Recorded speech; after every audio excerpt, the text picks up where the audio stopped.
इस अकादमी में आप में से केवल आधे ही दूसरे वर्ष तक टिक पाएंगे और इसे पूरा करना वाकई सौभाग्य की बात है। इसीलिए कहते हैं कि देरी से पूरा करना कोई उपलब्धि नहीं है, यह एक चमत्कार है। और पहले ही दिन पहले टेस्ट में प्रोफेसर ने यह स्पष्ट कर दिया था, 20 मिनट में पूरा करना होगा वरना उन्हें मौके पर ही निष्कासित कर दिया जाएगा। हर कोई हताशा में भागा, लेकिन रून ज्ञान का वह स्तर बहुत उन्नत था और फिर कागज का एक टुकड़ा बीच से फट गया। क्रिस्टा वार्डन अपनी पीढ़ी की सबसे होनहार प्रतिभा ने पास होने का अपना एकमात्र मौका गायब होते देखा। उसे लगता है कि उसने गलती की है, उसे लगता है कि हवा ने उसे उड़ा दिया, लेकिन उसे एहसास नहीं है कि इस कमरे में किसी ने उसके साथ साजिश रची है। बगल में बैठा लड़का बस माना प्रवाह पर एक नजर डालता है और माना श्रृंखला को स्रोत तक वापस ट्रेस करता है। पवन जादू शांत रंगहीन अपराधी गोरा विलक्षण प्रतिभा वाला लड़का कुछ आगे बढ़ा, मुस्कुरा रहा था और ऐसा दिखावा कर रहा था जैसे कुछ हुआ ही नहीं। 8 मिनट बचे हैं। क्रिस्टा सब रेन से कहती है कि वह अपना पेपर उसे दे दे ताकि वह उत्तरों की नकल कर सके, लेकिन वह उसे छीन लेता है। वह उससे कहता है कि वह जिस तरीके का इस्तेमाल कर रही है वह समय पर काम नहीं करेगा। वह पूछती है कि बिना कोशिश किए वह यह कैसे जान सकता है। वह कहता है कि काम अभी भी किया जा सकता है, बस उस तरीके के लिए यह बहुत ज्यादा है। इसलिए वह खुद कलम के खड़े होने से पहले ही गोरा लड़का उनसे आगे निकल जाता है। ह्यूबर्ट डिले का उपविजेता प्रतिभाशाली रोहिम अकादमी का गौरव, वही लड़का जिसने अदृश्य हवा के जादू से उनका पेपर फाड़ दिया था और सोचा था कि किसी ने ध्यान नहीं दिया। वह अपने उत्तरों को प्रोफेसर की मेज पर ऐसे पटकता है जैसे वह पहले ही जीत चुका हो। प्रोफेसर विश्लेषण मंत्र पढ़ते हैं। रूम की इस तरह की समस्या को हल करने में केवल 2 मिनट लगने चाहिए। ग्रेसी बच्चा इसे स्वीकार नहीं कर पा रहा है। वह कहता है कि उसने पहला स्थान प्राप्त किया। वह कहता है कि उसने एकदम सही सूत्र का प्रयोग किया और तभी प्रोफेसर इसे छोड़ देते हैं। वह हवा के जादू का जिक्र करते हैं, उन्हें पूरे समय पता था। ह्यूबर्ट का चेहरा सफेद पड़ जाता है। तभी रेन आती है और उस प्रोफेसर हंसते हैं और कहते हैं कि यह शर्म की बात है कि वे समाप्त हो गए, क्योंकि वह वास्तव में अपने दोनों साथियों को निष्कासित करने के लिए उत्सुक थे। रेन बस इतना कहता है, अगर कोई हल्की हवा के कारण जादू का उपयोग नहीं कर सकता है तो उसे जादूगर नहीं कहा जाना चाहिए। प्रोफेसर कागज छीन लेते हैं। जादू का घेरा गलत है, गलत टूटा हुआ नहीं है, गलत उदासीन है। रेन ने एक वृत्त के लिए पंखे के आकार का और दूसरे के लिए मानक आकार का इस्तेमाल किया। ऐसा कोई नहीं करता। प्रोफेसर पूछते हैं क्यों। रेन समझाते हैं, यह जलगुण के साथ बेहतर काम करता है। यदि आप सर्वप्रथम समीकरण के साथ रून की आवश्यकताओं को पूरा करते हैं तो तुरंत समय लागू हो जाता है। प्रोफेसर यह जानकर प्रभावित होते हैं कि एक साधारण छात्र को, लेकिन प्रोफेसर कहते हैं कि सिद्धांत जानना एक बात है, वास्तव में उसे पूरा करना दूसरी बात है। इसलिए वह रेन को इसे साबित करने के लिए कहते हैं। मंत्र पढ़ना शुरू करता है। कहता है कि वह उस अहंकार को टूटते हुए देखने का इंतजार नहीं कर सकता। कागज चमकने लगते हैं, कुछ माना तारे के द्रव्यमान की तरह चमकता है और बारिश शुरू हो जाती है कक्षा के अंदर। हर प्रोफेसर धीरे धीरे ताली बजाने लगते हैं। 13 साल का अध्यापन, बहुत सारे प्रतिभाशाली, लेकिन कभी नहीं एक बार भी ऐसा जवाब नहीं। ग्रेड एस रो ने कोई प्रतिक्रिया नहीं दी, बस ह्यूबर्ट के पास से गुजरा और कहा, अगली बार मैं इसे नजरअंदाज नहीं करूंगा। तो कैसे एक बिना किसी योग्यता वाले बच्चे ने पहले ही दिन 8 महान स्कूलों के शीर्ष प्रतिभाशाली लोगों को अपमानित कर। एक लड़का था जिसे दुनिया की परवाह नहीं थी। लिन इतिहास का सबसे कम उम्र का जादूगर जिसने 4 सितारे हासिल किए। झुग्गी झोपड़ियों का एक अनाथ जिसे किताबों से भरे एक टावर में फेंक दिया गया था और वह कभी बाहर नहीं निकला। उसका एकमात्र लक्ष्य 7 सितारे हासिल करना था, वह स्तर जहां वे कहते हैं कि आप दुनिया की सच्चाई देख सकते हैं। ब्रोस उस एकांत चरण में था, किताबों के ढेर के नीचे, और सालों में पहली बार वह मुस्कुराया। उसका नाम एस्थर था, एक नकली योद्धा जिसका शरीर बदला हुआ था और जीवन छोटा था। वह जानती थी कि वह कम उम्र में मर जाएगी और इससे छिपने के बजाय वह अपना समय समाप्त होने से पहले दुनिया को बचाने के लिए लोगों को भर्ती कर रही थी। लिन ने पूछा कि क्या इसमें कुछ मजेदार है। उसने उसकी आंखों में सीधे देखा और एक शब्द कहा, दुनिया। वह किसी को बचाने के लिए शामिल नहीं हुआ, वह इसलिए शामिल हुआ क्योंकि उसने उसे जिज्ञासु बना दिया था। यह एक अजय पागलपन भरी पार्टी थी। प्रत्येक सदस्य अपनी भूमिका में चरम पर था और भले ही लिन सबसे छोटा था, यह स्पष्ट था कि उसमें पहले कभी न देखी गई क्षमता थी। देखो मेरे भाई, वह सब मुस्कुरा रहा है।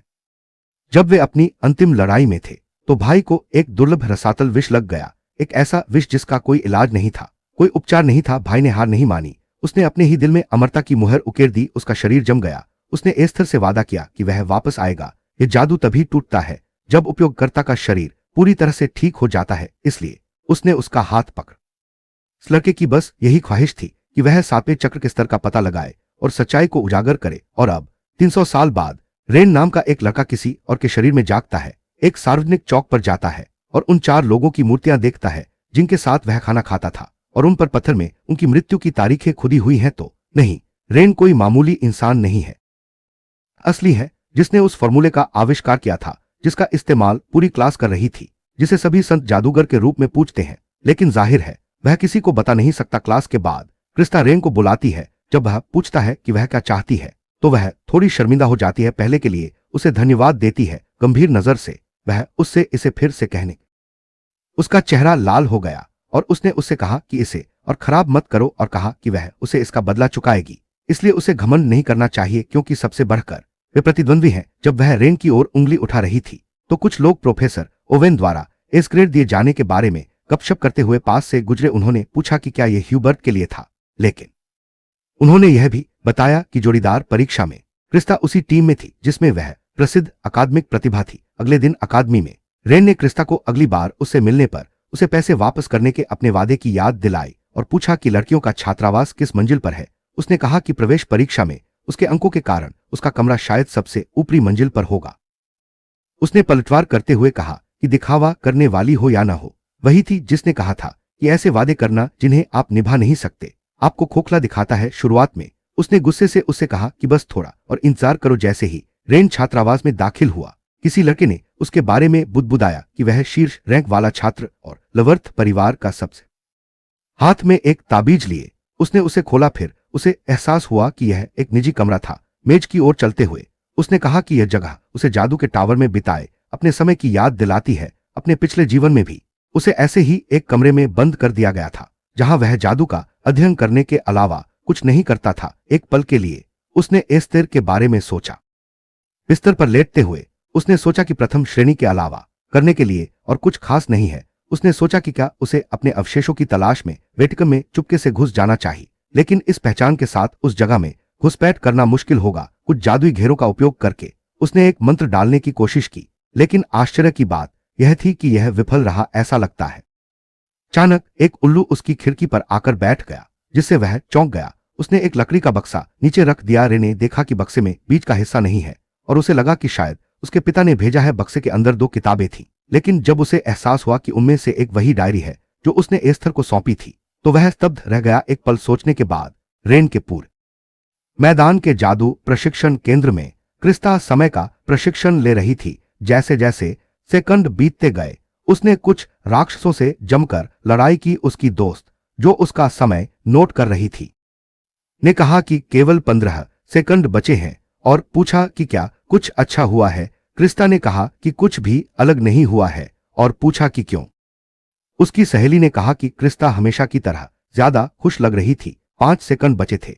तभी लड़की ने पूछा कि क्या इसका क्रिस्टा के बारिश में दौड़ने से कोई लेना देना है। उसने जोर से सोचा कि क्या उनके बीच कुछ हुआ था जिससे क्रिस्टा घबरा गई। चिढ़कर क्रिस्टा ने कहा कि कुछ नहीं हुआ। वह बस इस बात से चिढ़ गई थी कि उसे हर दिन उसका चेहरा देखना पड़ता था, इसलिए वह उसकी सहेली सोच में डूबी हुई बोली कि क्रिस्टा उस नाटक से किसी को बेवकूफ नहीं बना रही थी। उसे लगा कि परीक्षा के दौरान क्रिस्टा को बारिश से मदद मिलने की अफवाहें सच थी। हालांकि इससे उसे आश्चर्य हुआ क्योंकि बचपन में उसने जो बारिश देखी थी वह ऐसी नहीं थी। छात्रावास के मुख्य हॉल में पहले वाला वह गोरा लड़का गलियारे से नीचे चला गया।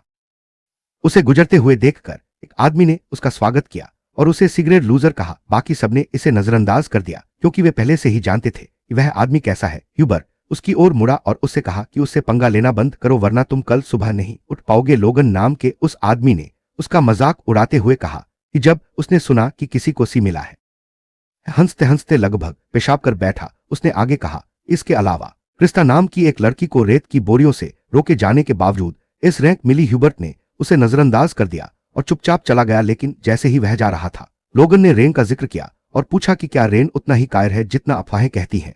उसने कहा कि फिर भी रेन ह्यूबर्ट। बिना मुड़े गोरे लड़के ने कहा कि यह बात कोई ऐसा आदमी नहीं कहेगा जिसके पास दिमाग की जगह मांसपेशियां हों, और चिढ़कर पूछा कि क्या लोगन उसे चुनौती दे रहा है। लोगन ने तिरस्कार भरे लहजे में जवाब दिया कि हाँ, वह बिल्कुल यही कर रहा था। वे एक दूसरे को घूरने लगे, लेकिन एक लाल बालों वाली महिला ने उन्हें रोक दिया। अपनी किताब से नजरें उठाए बिना ही उसने पूछा कि क्या उनका काम हो गया है, क्योंकि उनके अलावा वहां और भी लोग थे। उसका नाम लिलियन था जो अकादमी में पोस्ट ग्रेजुएट थी। लोगन ने कहा कि उसे चिंता नहीं करनी चाहिए, यह सिर्फ एक मजाक था। उसने कहा कि वह क्रिस्टा और रेन को हराने की रणनीति बना रहा है और पूछा कि क्या लिलियन भी इसमें शामिल होना चाहती है। उबते हुए लिलियन ने कहा कि यही वजह है कि उसकी जादुई प्रगति रुकी हुई है, कमजोर लोगों को धमकाने से कुछ हासिल नहीं होता। ह्यूबर्ट ने उनकी बात काटते हुए कहा कि वह क्रिस्टा और रेन का ख्याल खुद रखेगा। पीछे मुड़कर उसने कहा कि अगर वह आदमी लापरवाही से बीच में दखल देगा तो सबसे पहले उसे ही सबक मिलेगा।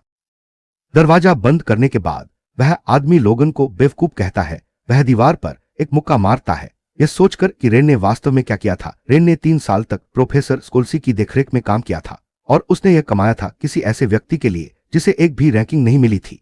यह संभव नहीं होना चाहिए था। इस बीच अपने कमरे में रेन वह किताब पढ़ रहा लिन के जीवन के बारे में था। दूसरे भाग में उसके द्वारा इस्तेमाल किए गए जादू और लड़ाई की शैलियों के बारे में बताया गया था। रेन को यह समझ में नहीं आ रहा था, भले ही कोई जानता हो कि वह वास्तव में कौन है।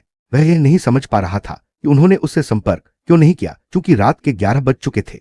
उसने सोचा कि उसे हाउस मास्टर के आने से रेन ने किताब पर नजर डाली। उसे वह बच्चा याद आया जो उसका पीछा कर रहा था। अचानक अरुडियन किताब के अंदर से बाहर कूद गया। रेन चौंक गया। यह पुराने स्कूल का रूढ़ी जादू है। एक पल के लिए उसे लगा कि यह वही हो सकता है जो उसने अपने पिछले जीवन में बनाया था, लेकिन फिर उसे एहसास हुआ कि यह कम से कम 2 गुना बड़ा है। यह तथ्य कि यह 300 वर्षों तक चला प्रभावशाली था। वह सोचता है कि यह किसकी जादुई शक्ति है और यह किस लिए है। एक पल के लिए रेन को अपने पुराने साथियों की याद आती है और रूडियन उसके हाथ पर उतरता है। उसे बताता है कि उसके अद्वितीय जादुई शोध में प्रगति 37% है। फिर उसके सामने एक विशाल खिड़की खुल जाती है। रेन स्तब्ध रह जाता है क्योंकि यह वही 12 मूल कमरे हैं जिनका उसने 300 साल पहले युद्ध में परीक्षण किया था। उसने मान लिया था कि वे सभी विफल हो गए, लेकिन जाहिर तौर पर वे 37% पर है। लेकिन फिर वह सोचता है कि यह एक 4 सितारा मंत्र के लिए संभव नहीं होना चाहिए और सोचता है कि रूडियम एक 6 सितारा मंत्र की प्रगति को कैसे ट्रैक कर सकता है। वह मुस्कुराता है और इसे जाने देता, और अगर वह आगे बढ़ता रहा तो शायद वह आखिरकार सच्चाई तक पहुंच जाए। उम्मीद की उस अचानक लहर ने रेन को पूरी तरह से भुला दिया कि किताब किसने भेजी थी। अपना लबादा पहनकर उसने फैसला किया कि अब शोध शुरू करने का समय आ गया है। लेकिन जब वह छात्रावास से बाहर निकला तो उसे भारी बारिश का सामना करना पड़ा। उत्तर के विपरीत, जहां बारिश होने पर ठंड हो जाए। गुनगुनाते हुए रेन बारिश में चलता है। एक जगह पहुंचकर वह सोचने लगता है कि क्या सच में कोई ऐसी जगह है जहां वह खुलकर जादू का अभ्यास कर सके। हरे बालों वाली एक महिला कहती है कि इसके लिए युद्ध क्षेत्र एकदम सही है और वह उसका मार्गदर्शन करेगी। छात्रावास के सुपरवाइजर के अनुसार युद्ध क्षेत्र शक्तिशाली जादू का अभ्यास करने के लिए एक विशाल स्थान है, उच्च सुरक्षात्मक और पुनर्स्थापना जादू से घिरे। आप बिना किसी चिंता के अपनी इच्छानुसार मंत्रों का प्रयोग कर सकते हैं। वह कहती है कि प्रवेश करने के लिए उसे बस अपनी छात्र अंगूठी से इसे छूना है। जब वह ऐसा करता है तो आग की दीवार ऐसे खुल जाती है जैसे कुछ हुआ ही न हो। सिस्टम उसका स्वागत करता है और कहता है कि वर्तमान में 30 खाली कमरे उपलब्ध हैं। अलविदा कहते हुए सुपरवाइजर उसे कहता है कि वह बेझिझक उनका इस्तेमाल कर सकता है। रेन कहता है कि वह कमरा नंबर 15 लेगा। अनुरोध स्वीकृत हो जाता है और पलक झपकते ही वह एक खाली कमरे में होता है। रेन एक टिकाऊ लक्ष्य मांगता है और एक राक्षस फर्श से ऊपर उठता है। यह देखकर कि यह 2 सितारा राक्षस है, रेन कहता है कि यह बहुत बुरा नहीं है। किताब खोलकर वह यू रून से शुरू करने का फैसला करता है, लेकिन जब वह कमरे को त्रिभुजाकार आकार में बनाता है तो वह अजीब तरह से टूट जाता है। लगता है कि एक स्टार मैजिक काम नहीं करता, इसलिए वह अपना हाथ बंद कर लेता है और जब वह इसे खोलता है तो रेन इस बार 3 त्रिकोणीय रून के साथ एक मंत्र पढ़ता है जैसे वह कीमियागरी कर रहा हो। वह अपनी मुट्ठी इससे राक्षस को कोई नुकसान नहीं होता, जिससे वह सचमुच निराश हो जाता है। दूर से देख रहे ह्यूबर्ट को आश्चर्य होता है कि यह किस तरह का बेकार जादू था। उसे लगता है कि यह एक स्टार जादू है, लेकिन बच्चा इसका सही इस्तेमाल भी नहीं कर पा रहा है। ज्वाला जादू की मुख्य बात यह है कि यह शोरगुल वाला होता है, लेकिन यह इतना शांत था कि ऐसा लग रहा था कि यह अभी भी शुरुआती। इसलिए ह्यूबर्ट यह सोचकर मुंह फेर लेता है कि रेन के स्कोल्सी का सहायक होने की अफवाह झूठी रही होगी। हमारा मुख्य व्यक्ति तब तक लगातार अपने जादू का इस्तेमाल करता रहा जब तक कि राक्षस टूटना शुरू नहीं हो गया, बिखर गया और जमीन पर गिर गया। आप भरते हुए लड़के ने कहा कि यह एक विफलता थी। यू के विशिष्ट लक्षण वाली लौ लक्ष्य के शरीर में प्रवेश करती है और उसे यही वह प्रभाव था जिसके लिए वह प्रयास कर रहा था। लेकिन 2 सितारा गोलेम पर ऐसा करने में 30 सेकंड लगे। उसने सोचा कि क्या प्रतीक को और अधिक परिष्कृत करने की आवश्यकता है या समस्या गणितीय सिद्धांत में है एक व्यंग्यात्मक मुस्कान के साथ। रेन ने सोचा कि उसके पास इसे हल करने के लिए अभी भी बहुत समय है, चाहे उसने कितनी ही बार गड़बड़ की हो। रेन को विश्वास था।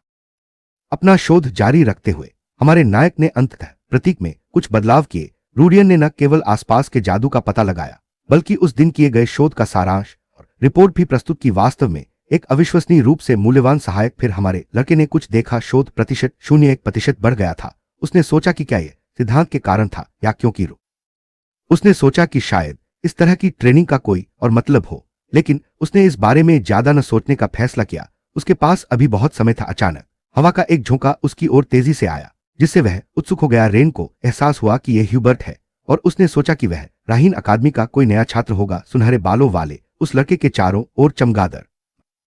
उनमें से एक ने छलांग लगाई, लेकिन एक ही मुक्के से राक्षस के टुकड़े टुकड़े हो गए। तेजी से आगे बढ़ते हुए वह आदमी हमला करता रहा और बाकी राक्षसों का भी यही हाल हुआ। इससे रेन प्रभावित हुआ। उसने सोचा कि ह्यूबर्ट बुरा नहीं है, कोई ऐसा जिस पर नजर रखने लायक है। लेकिन फिर हमारे नायक ने उस आदमी की हरकतों में कुछ अजीब देखा। दृश्य अकादमी में बदल जाता है, जहां प्रोफेसर ने मंत्र डालने के लिए आवश्यक प्रक्रिया समझाई। इसे 3 चरणों में विभाजित किया गया था। पहला, घेरा स्थापित करना। दूसरा, रूम को उत्कीर्ण करना। और अंत में गणितीय गणना। इनमें से बहुत से जादूगर तीसरे चरण में संघर्ष करते हैं, क्योंकि यदि किसी भी चरण में गणना में कोई गलती हो जाती है तो यह आपदा का कारण बन सकता।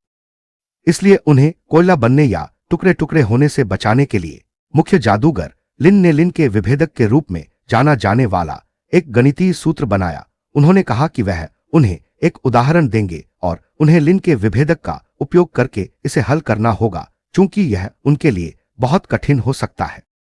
इसलिए शिक्षक ने उन्हें 10 मिनट दिए और कहा कि सूत्र को आसान बनाने के लिए बनाया गया था, इसलिए कोई भी मूर्ख ऐसा नहीं होना चाहिए जो इसे न कर सके।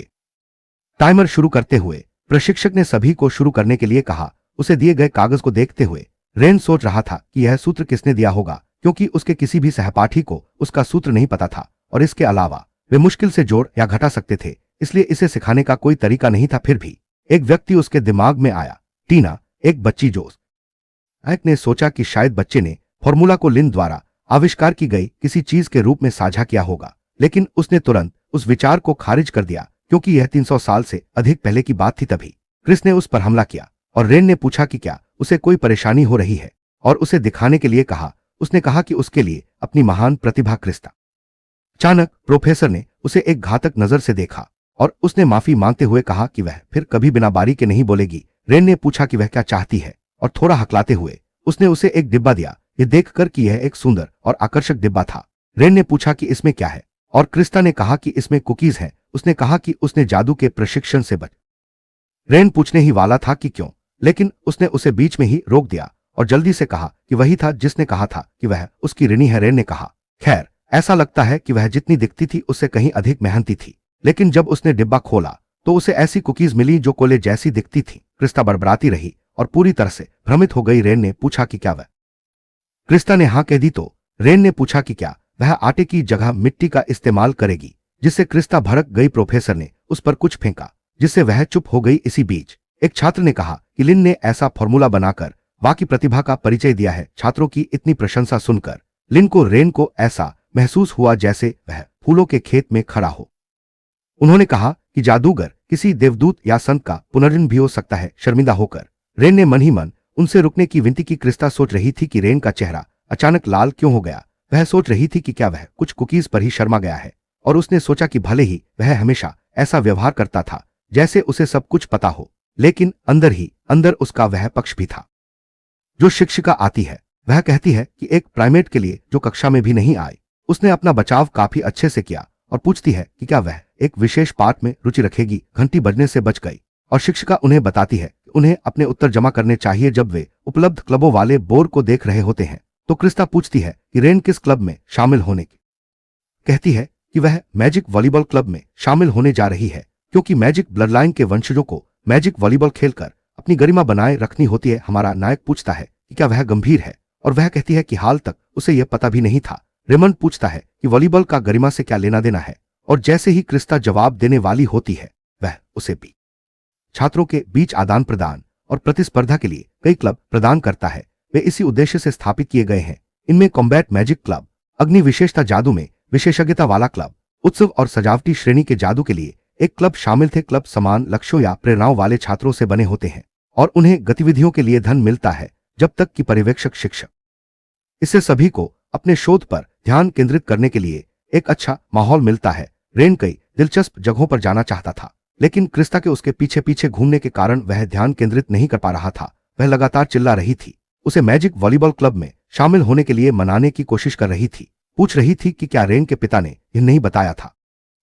रेन कहता है कि अगर यह सच भी है तो कोई समस्या नहीं है। क्रिस्टा पूछती है क्यों, और रेन बताता है कि उसके पिता उसके फैसले में दखल नहीं देंगे। क्रिस्टा की दोस्त कहती है कि यह सच नहीं हो सकता क्योंकि वॉलीबॉल क्लब एक वैध क्लब है और उसे मैजिक ब्लड लाइन का सम्मान करने के लिए इसमें शामिल होना चाहिए। रेन कहता है कि यह अनिवार्य नहीं है और मैजिक स्कल्पचर क्लब ने इसके अलावा स्थानीय जादू विकास क्लब भी था। पीछे मुड़कर देखते हुए रे को याद आता है कि अतीत में लोग सिर्फ जिंदा रहने के लिए संघर्ष करते थे, लेकिन दुनिया शांत हो गई और धीरे धीरे हर कोई अपनी पसंद का काम करने लगा। एस्थर उससे कहा करती थी कि जब वह बड़ा होगा तो दुनिया जरूर एक समृद्ध जगह बनेगी, इसलिए उसे उम्मीद थी कि लिन हमारी जान बचा पाएगी। रेन को विचारों में डूबा देखकर गर्ट्रूड उसे पुकारती है और पूछती है कि क्या वह सुन भी रहा है। अचानक रेन बिना कुछ कहे चलने लगता है। जब वे पूछते हैं कि वह कहां जा रहा है तो वह कहता है कि वह स्थानीय जादू विकास क्लब में रुकने जा रहा है। इससे गर्ट्रूड उलझन में पड़ जाती है और सोचती है कि क्या रेन को नहीं। आह भरते हुए वह कहती है कि ऐसा लगता है कि लिक परिवार का गौरव, जिसने 100 से अधिक वर्षों तक पेज परिवार के साथ प्रतिस्पर्धा की, लॉर्ड रेन के साथ समाप्त होने वाला है। फिर उसे कुछ एहसास होता है, अगर पेज परिवार की सबसे बड़ी बेटी किसी घटना के बाद गायब हो गई और अब लवुड परिवार भी गिर गया इस तीव्र लगभग चमकती हुई शत्रुता के साथ, वह कहती है कि अगर। लेकिन जब वह लड़की को ढूंढने के लिए मुड़ती है तो गर्ट्रूड देखती है कि वह अब वहां नहीं है। अविश्वास में वह सोचती है कि क्या क्रिस्टा रेन का पीछा कर रही होगी, और निश्चित रूप से जैसा कि गर्ट्रूड को संदेह था, क्रिस्टा रेन का पीछा कर रही है इस बहाने से कि वह स्थानीय जादू विकास क्लब के बारे में उत्सुक है। अगर मैं वहां पहुंच जाऊं। और जब रेन दरवाजा खोलने ही वाला होता, एक लड़का कहता है कि वह प्रस्तावित शर्तों को स्वीकार नहीं कर सकता। दूसरा क्लब के नियमों के अनुसार ताकतवर सब कुछ ले लेते हैं। इस विचार से इसे सही ठहराने की कोशिश करता है। घमंडी लड़का लोगन है, अपने हमेशा के आरामदेह भाव के साथ दूसरे लड़के को कमरा सौंपने के लिए कह रहा है। यह सब देखकर रे पूछता है कि वह लड़का कौन है। क्रिस्टा पूछती है कि वह। रेन स्कूल का नाम एक सवाल की तरह दोहराती है, एक आह भरते हुए वह कहती है कि यह मार्शल आर्ट पर केंद्रित एक स्कूल है। लोगन पूछता है कि क्या बच्चा सचमुच इसे द्वंद्वयुद्ध से सुलझाना चाहता है। मूल रूप से उसे ताना मारते हुए पूछता है कि क्या उसमें उससे द्वंद्वयुद्ध करने की हिम्मत भी है। बच्चों के क्लब को नीचा दिखाते हुए लोगन कहता है कि उस तरह का क्लब पसंद नहीं।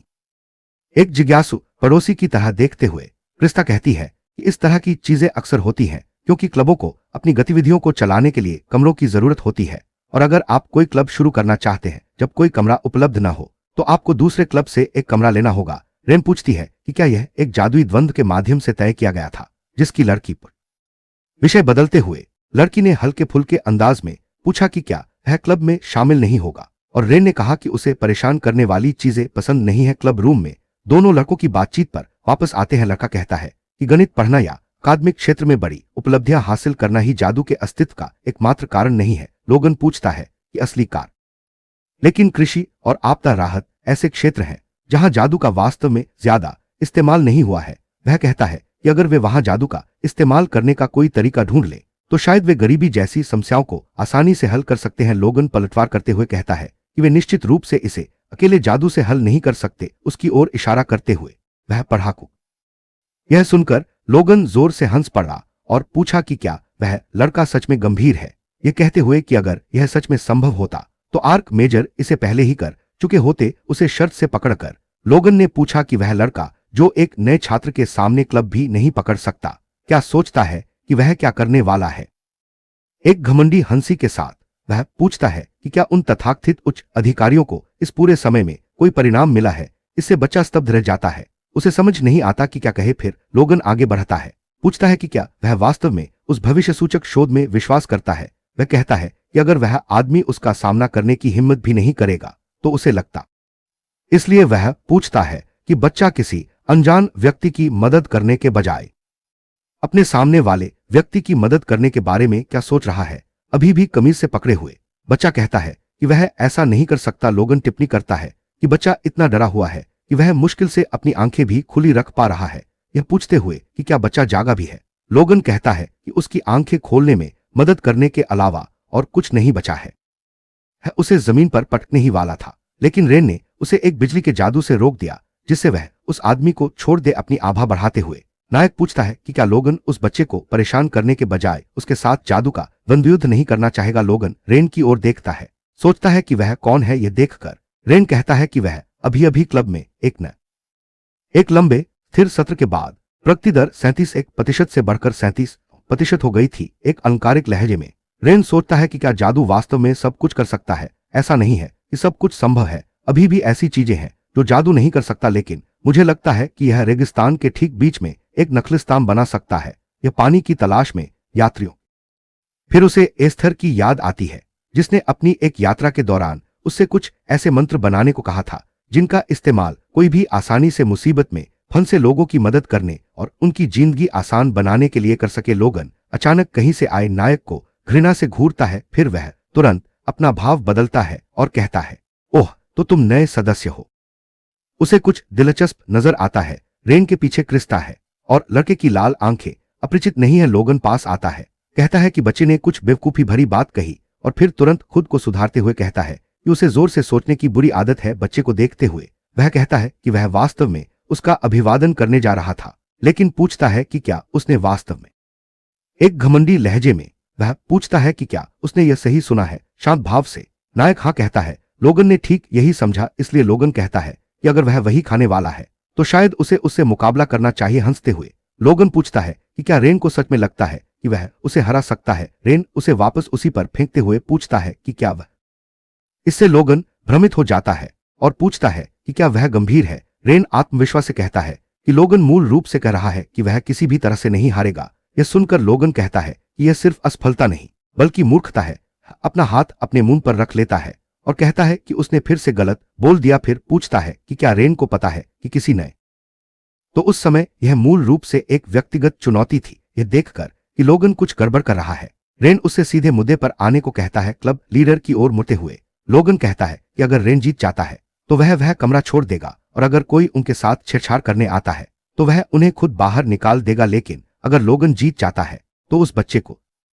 लोगन हंसा और बोला कि किसी कारण से जब से वह उससे मिला है उसे एक बहुत बड़ी पार न की जा सकने वाली बाधा महसूस होती है। तभी क्रिस्टो, जो बाहर से सुन रही थी, दरवाजा खोलती है और पूछती है कि क्या लोगन मजाक कर रहा है, क्योंकि सौदा बिल्कुल भी उचित नहीं था। उससे पहले से ही तंग आकर लोगन उन दखल देने वालों को चुप रहने को कहता है। उससे सहमत होते हुए वह पूछती है कि क्या उसे समझ भी आ रहा है कि वहां असल में क्या हो रहा है। लोगन को घूरते हुए रेन कहती है कि उसे समझने की जरूरत नहीं है, क्योंकि वह जीतने वाला है। रेन लोगन से कहती है कि वह तारीख और समय चुन सकता है, वह जब चाहे तैयार रहेगा। हंसते हुए लोगन कहता है कि चूंकि वह इतना आत्मविश्वास से भरा है, इसलिए वह एक शिक्षक को जज के रूप में नहीं, और चूंकि बात को लंबा खींचने की कोई जरूरत नहीं है, इसलिए वह कहता है कि द्वंद्वयुद्ध उसी दिन शाम 6 बजे ड्रैगन ब्लर एरिना में होगा। दरवाजे के पास खड़ी पूरी तरह से हैरान क्रिस्टा के पास से गुजरते हुए लोगन कहता है कि वह उस बच्चे का इंतजार करेगा। स्कूल से गुजरते हुए लोगन ने कहा कि इस बार उसने कुछ बड़ा हासिल किया है, और प्रधानाचार्य और बड़े बुजुर्ग काफी खुश से लगा कि वह दिन बहुत शानदार होने वाला है। रेन को पुकारते हुए क्रिस्टा पूछती है कि क्या वह वहां अपनी जगह भूल गया है और खुद को एक जादुई द्वंद्व में उलझा लिया है। एक किताब खोलते हुए रेन लापरवाही से जवाब देता है कि वह विश्वविद्यालय का प्रथम वर्ष का छात्र है। गंभीर स्वर में वह उसे मजाक करना बंद करने के लिए कहती है। रेन बस उसे अनदेखा करता है। यह देखकर वह मुंह फेर लेती है और कहती है कि वह जो चाहे कर सकता है और उसके बारे में चिंता करने के लिए वह एक मूर्ख है। उसे जाते हुए देखकर रेन सोचता है कि क्रिस्टा इतनी नाराज क्यों है। खड़े होकर क्लब लीडर कहता है कि यह समझ में नहीं आता कि रेन ने ही ऐसा किया था। जादुई वंश के लोग द्वंद्वयुद्ध में नहीं पड़ते। रेन को कुछ नजर आता है। क्लब लीडर के पास खुले पंखों वाला एक ड्रैगन राज था, जो अजीब था क्योंकि वह केवल दूसरे वर्ष का छात्र था। इसे एक तरफ रखते हुए रेन पूछता है कि वह ऐसा क्यों कहता है। लीडर बताता है कि ऐसा इसलिए है क्योंकि खोने के लिए पाने से कहीं ज्यादा है, और स्वीकार करता है कि वह आभारी होने से ज्यादा भ्रमित महसूस करता है और पूछता है। रेन का कहना है कि उसका इरादा उसकी मदद करने का नहीं था, लेकिन उसने एक वादे की वजह से ऐसा किया। वह आदमी उलझन में दिखता है, लेकिन फिर भी कहता है कि वह आभारी है। फिर भी वह कहता है कि ऐसा लगता है कि रेन लोगन को कम आंक रहा है। यह सुनकर रेन पूछता है कि क्या लोगन वाकई इतना प्रभावशाली है। गाइड बताता है कि लोगन मूल रूप से एक जादूगर राजा। इसके अलावा वह कई द्वंद्वों में भाग ले चुका है और उसकी जीत दर 90% से अधिक है। बैठते हुए वह पढ़ाकू कहता है कि रेन खुद को एक लापरवाह स्थिति में ले आया। यह सब इसलिए हुआ क्योंकि उसने बिना सोचे समझे बोल दिया। वह कहता है कि शायद उसने लोगन के साथ बहस में कुछ ज्यादा ही कर दिया, क्योंकि सच कहूं तो वह कोई बहुत बड़ा क्लब भी नहीं था अपने चश्मे सा। इसलिए वह किसी तरह गांव को रहने के लिए एक बेहतर जगह बनाने के लिए उन्हें चुकाना चाहता था। इसीलिए वह क्लब में शामिल हो गया और जादू पर शोध करना शुरू कर दिया। लेकिन चीजें उसकी योजना के अनुसार नहीं हुई और समय के साथ चिंता बढ़ती ही गई। वह निजी कारणों से इससे जुड़ा रहा और अंत में उसे कुछ नहीं मिला। पूछता है कि क्या यह दयनीय नहीं लगता और कहता, घबराकर हंसते हुए नेता खड़ा हो जाता है और कहता है कि इस प्रतियोगिता में केवल वही भाग लेगा। रेन उसे बीच में ही रोक देता है और गंभीर भाव से पूछता है कि इसमें दयनीय क्या है। शेल्फ से एक किताब निकालते हुए रेन कहता है कि उसने ही जादू की प्रतियोगिता स्वीकार की है और पूछता है कि क्या वह जादू के बारे में कुछ किताबें उधार ले सकता है।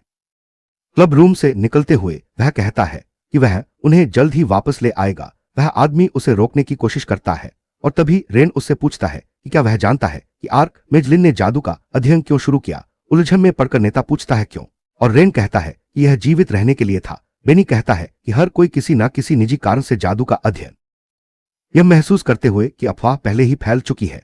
उसे लगता है कि यह उसकी उम्मीद से कहीं ज्यादा बड़ा रूप ले रहा है। तभी उसे किसी की आवाज सुनाई देती है जो उसे पुकार रही है और कह रही है कि आखिरकार उन्होंने उसे ढूंढ लिया है। जब वह मुड़ता है तो रेन देखता है कि वह एलेन है। वह पसीने से तर और साफ तौर पर थकी हुई है और वह पूछती है कि क्या वह ठीक है।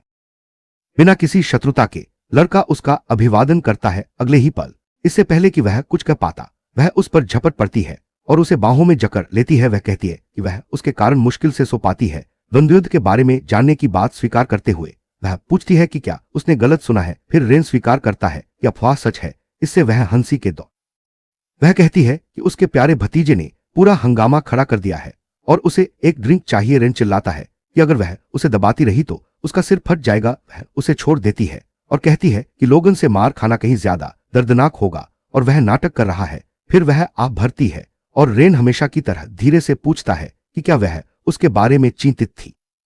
वह घूमकर चिल्लाती है, पूछती है कि क्या वह किसी दनी चाची जैसी दिखती है जो उसके जैसे आदमी की चिंता करती है और उस पर नजर रखती है। उसे गलतफहमी में न पड़ने के लिए कहती है और उसके माथे पर कुछ बार उंगली मारती है। वह कहती है कि लोगन द्वारा उसकी ठीक से पिटाई करने के बाद ही वह सीखेगा। एलेन जाने के लिए मुड़ती है और रेन माफी मांगता है, कहता है फिर भी वह वादा करता है कि वह परिवार को शर्मिंदा नहीं करेगा। उसकी चाची कहती है कि यह पहले ही पारिवारिक सम्मान का मामला बन चुका है और उसने जो किया है उसके कारण सबसे बुरी स्थिति में उसे घर से निकाल दिया जा सकता है। लेकिन यह ठीक है क्योंकि वह वास्तव में उन लोगों से नाराज है जो उस पर ऐसे हंसे जैसे वह बेकार हो। गर्व भरी नजर से पीछे मुड़ते हुए वह कहती है कि चूंकि रेन ने यह शुरू किया है इसलिए समय आने पर उसे उस आदमी को कुचल देना चाहिए। क्योंकि एलवुड परिवार का नाम उसके कंधों पर है, इसलिए उसे यह सुनिश्चित करना होगा कि कोई यह एक दूसरे को नीचे गिराना। रेन को अपनी चाची के शब्द याद आते हैं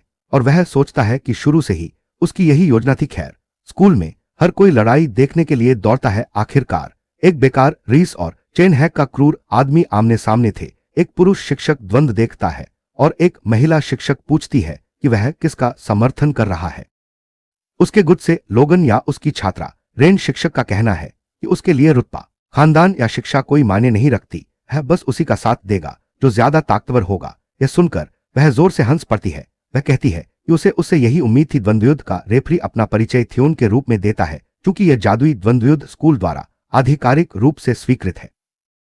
कहने के बाद वह उन दोनों को आगे आने के लिए कहता है। दुनिया भर के अकड़ के साथ लोगन अपना लबादा एक तरफ फेंक देता है और आगे बढ़ता है। रेन उसे घोर तिरस्कार से देखता है। लोग टिप्पणी करते हैं कि लोगन स्पष्ट रूप से तैयार होकर आया है, लेकिन वे सोचते हैं कि क्या यह किसी असफल रीस के लिए जरूरत से ज्यादा है। क्रिस्टा लड़ाई देख रही होती है जब गर्ट्रूड कहती है तो यहीं पर वह घबरा गई। क्रिस्टा यह स्पष्ट करने की कोशिश करती है कि वह चिंतित नहीं है, वह तो बस रेन को पिटते हुए देखने का आनंद लेने आई है। मुस्कुराते हुए गर्ट्रूड कहती है कि वह जानती है स्टैम में कहीं और शिक्षक सोचता है कि प्रशिक्षुओं को मंत्र पढ़ने में समय लगता है, इसलिए जो मेजर दौड़कर करीब से लड़ सकते हैं वे एक वास्तविक खतरा है।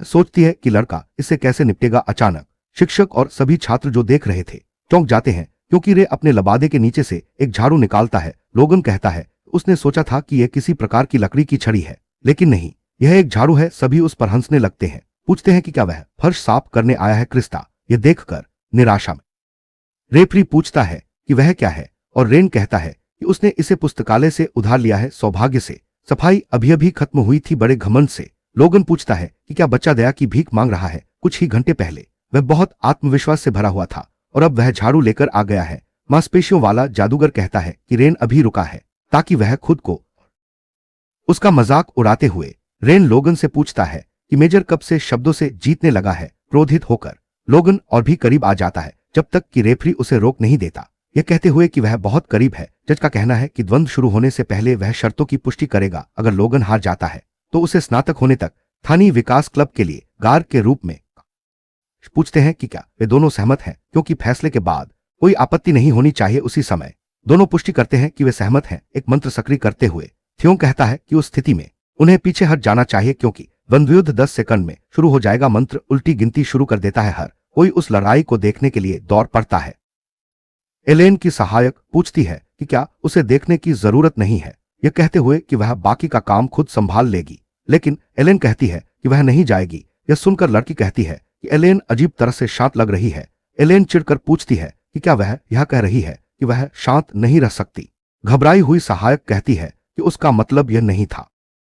खिड़की से बाहर देखते हुए एलेन मुस्कुराती है, सोचती है कि शायद रेन किसी ऋषि का पात्र है। फिर वह कहती है कि देखने की कोई जरूरत नहीं है, क्योंकि परिणाम पहले ही तय हो चुका है। अंत में टाइमर 0 पर पहुंच जाता है और न्यायाधीश शुरू करने का आदेश देता है, और एक पूरे बदमाश की तरह लोगन अपने ऊपर बंधी पट्टियों को फाड़ देता है और रेन से कहता है कि वह चाहे स्कूल की गुप्त तकनीक को सक्रिय करने पर उसका शरीर मजबूत हो जाता है और उस पर रेखाएं बन जाती हैं। उसकी छाती के बाईं ओर एक छेद है। ह्यूबर यह देखकर प्रशंसा करता है उसने इसे कितनी जल्दी सक्रिय किया, क्योंकि एक छोटी सी गलती से हड्डियां टूट सकती हैं, टांग फट सकते हैं। शिक्षक को लगता है इसमें कोई आश्चर्य की बात नहीं है कि लड़के को स्कूल के शीर्ष पर अपनी झाड़ू पकड़े हुए रेन शांत रहता है और माथे पर उभरी नसों के साथ लोगन घोषणा करता है कि वह इसे 10 सेकंड में खत्म कर देगा। हमारा नायक आकार में बड़ा है और वह आदमी उस पर हमला करता है। सबकी आंखें चौड़ी हो जाती हैं, लेकिन रेन हिलता नहीं है। रेन को मारने से ठीक पहले लोगन कहता है कि अगर बच्चा हिल भी पाता तो भी नतीजा नहीं बदलता, क्यों इसे रोकना नामुमकिन है। अब बस बच्चे को कुचलना बाकी है। लेकिन जैसे ही लोगन वार करने वाला होता है, रेंज ब्रूम के घूमने से उसका हाथ पीछे की ओर झुक जाता है। लोगन घबरा जाता है।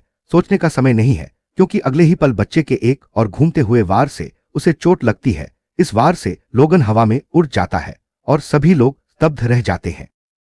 प्रोफेसर सोच रहे हैं कि क्या यह ओरियर स्कूल के कर्मचारियों की तकनीक थी। 300 साल पहले उस तकनीक ने ओसिरियस को 8 प्रमुख स्कूलों में से एक बना दिया था। यह तकनीक महान जादूगर लिन द्वारा बनाई गई थी। जादूगरों को भी करीब से लड़ने में सक्षम होना पड़ता था, और अफवाहें कहती थी कि जादूगर ने नायिका एस्थर की मदद से उस तकनीक को विकसित किया था।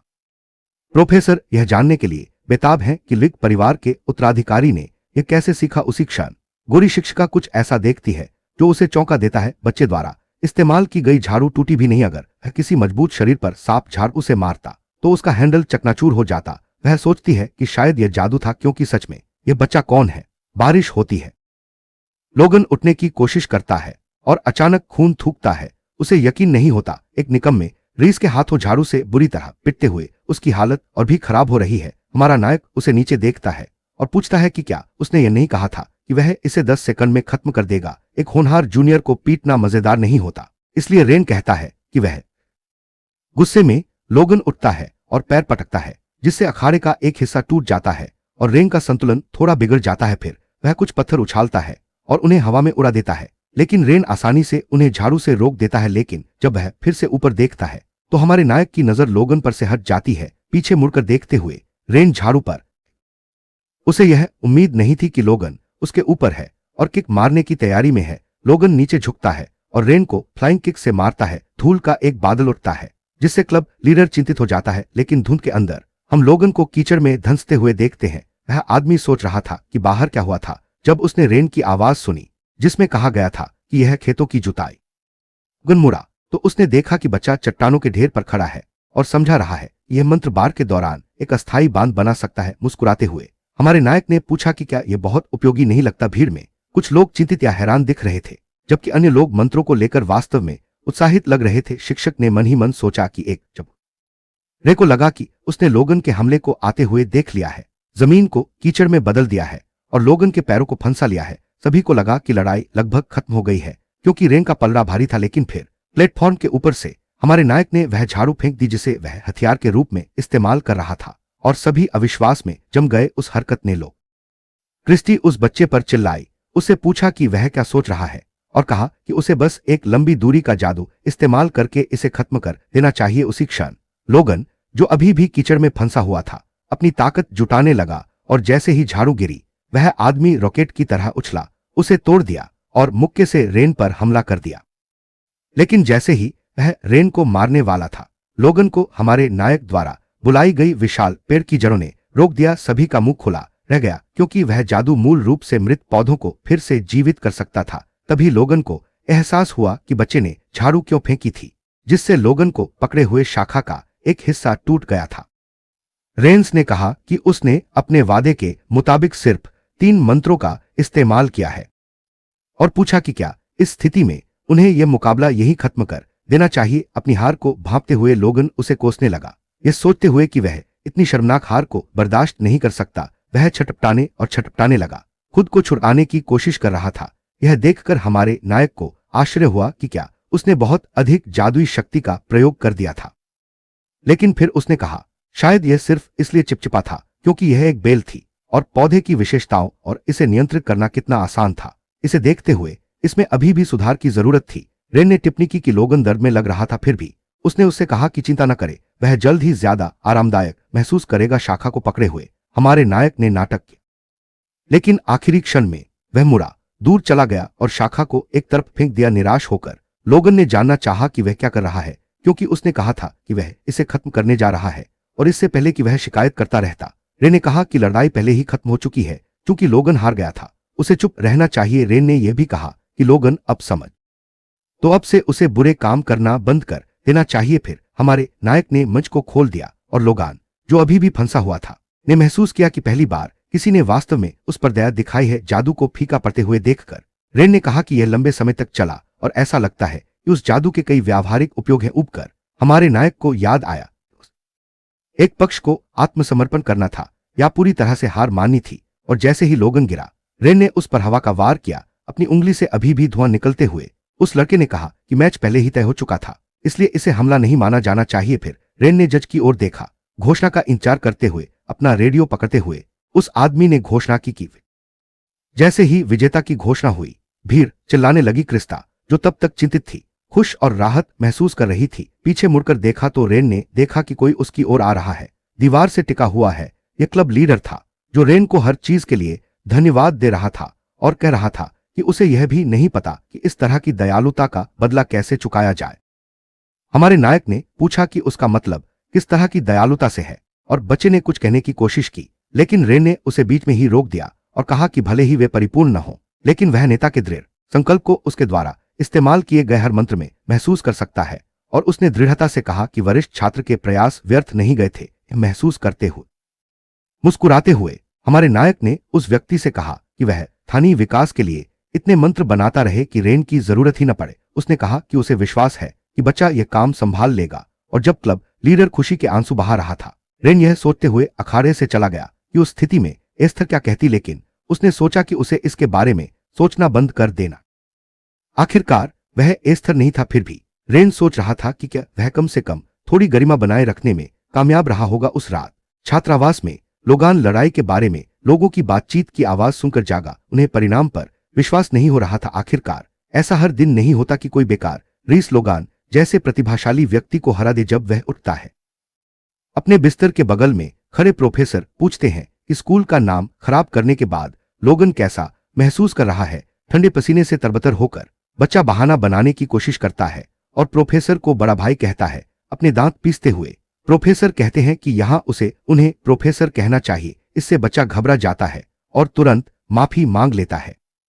एक आह भरते हुए प्रोफेसर कहते हैं कि लोगन को ब्रेक लेना चाहिए। डरा हुआ सा दिख रहा बच्चा कहता है कि अगर उसने ऐसा किया तो उसके भाई को शायद बड़ों से मार पड़ेगी। मुंह फेरते हुए प्रोफेसर कहते हैं कि लोगन को प्रतिभाशाली होने का दिखावा करना बंद कर देना चाहिए और पूछते हैं कि क्या वह सच में सोचता है कि वह खास है सिर्फ इसलिए कि लोग उसके साथ।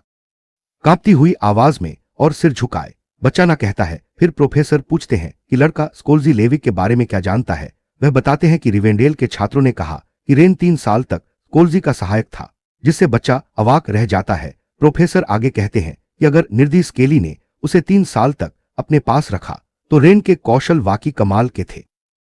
गुस्से में लोगन एक परिवार के सबसे बड़े बेटे के ऐसे व्यवहार को स्वीकार नहीं कर सका और अपने भाई की हर बात को नजरअंदाज करते हुए उसने इसे मानने से इनकार कर दिया, कसम खाते हुए कि अगली बार जब वे लड़ेंगे तो वह उस बच्चे को सबक सिखाएगा। यह सुनकर प्रोफेसर ने पूछा कि क्या वह बेवकूफ है या कुछ और, यह कहते हुए कि ऐसा लगता है कि बच्चे की जिद।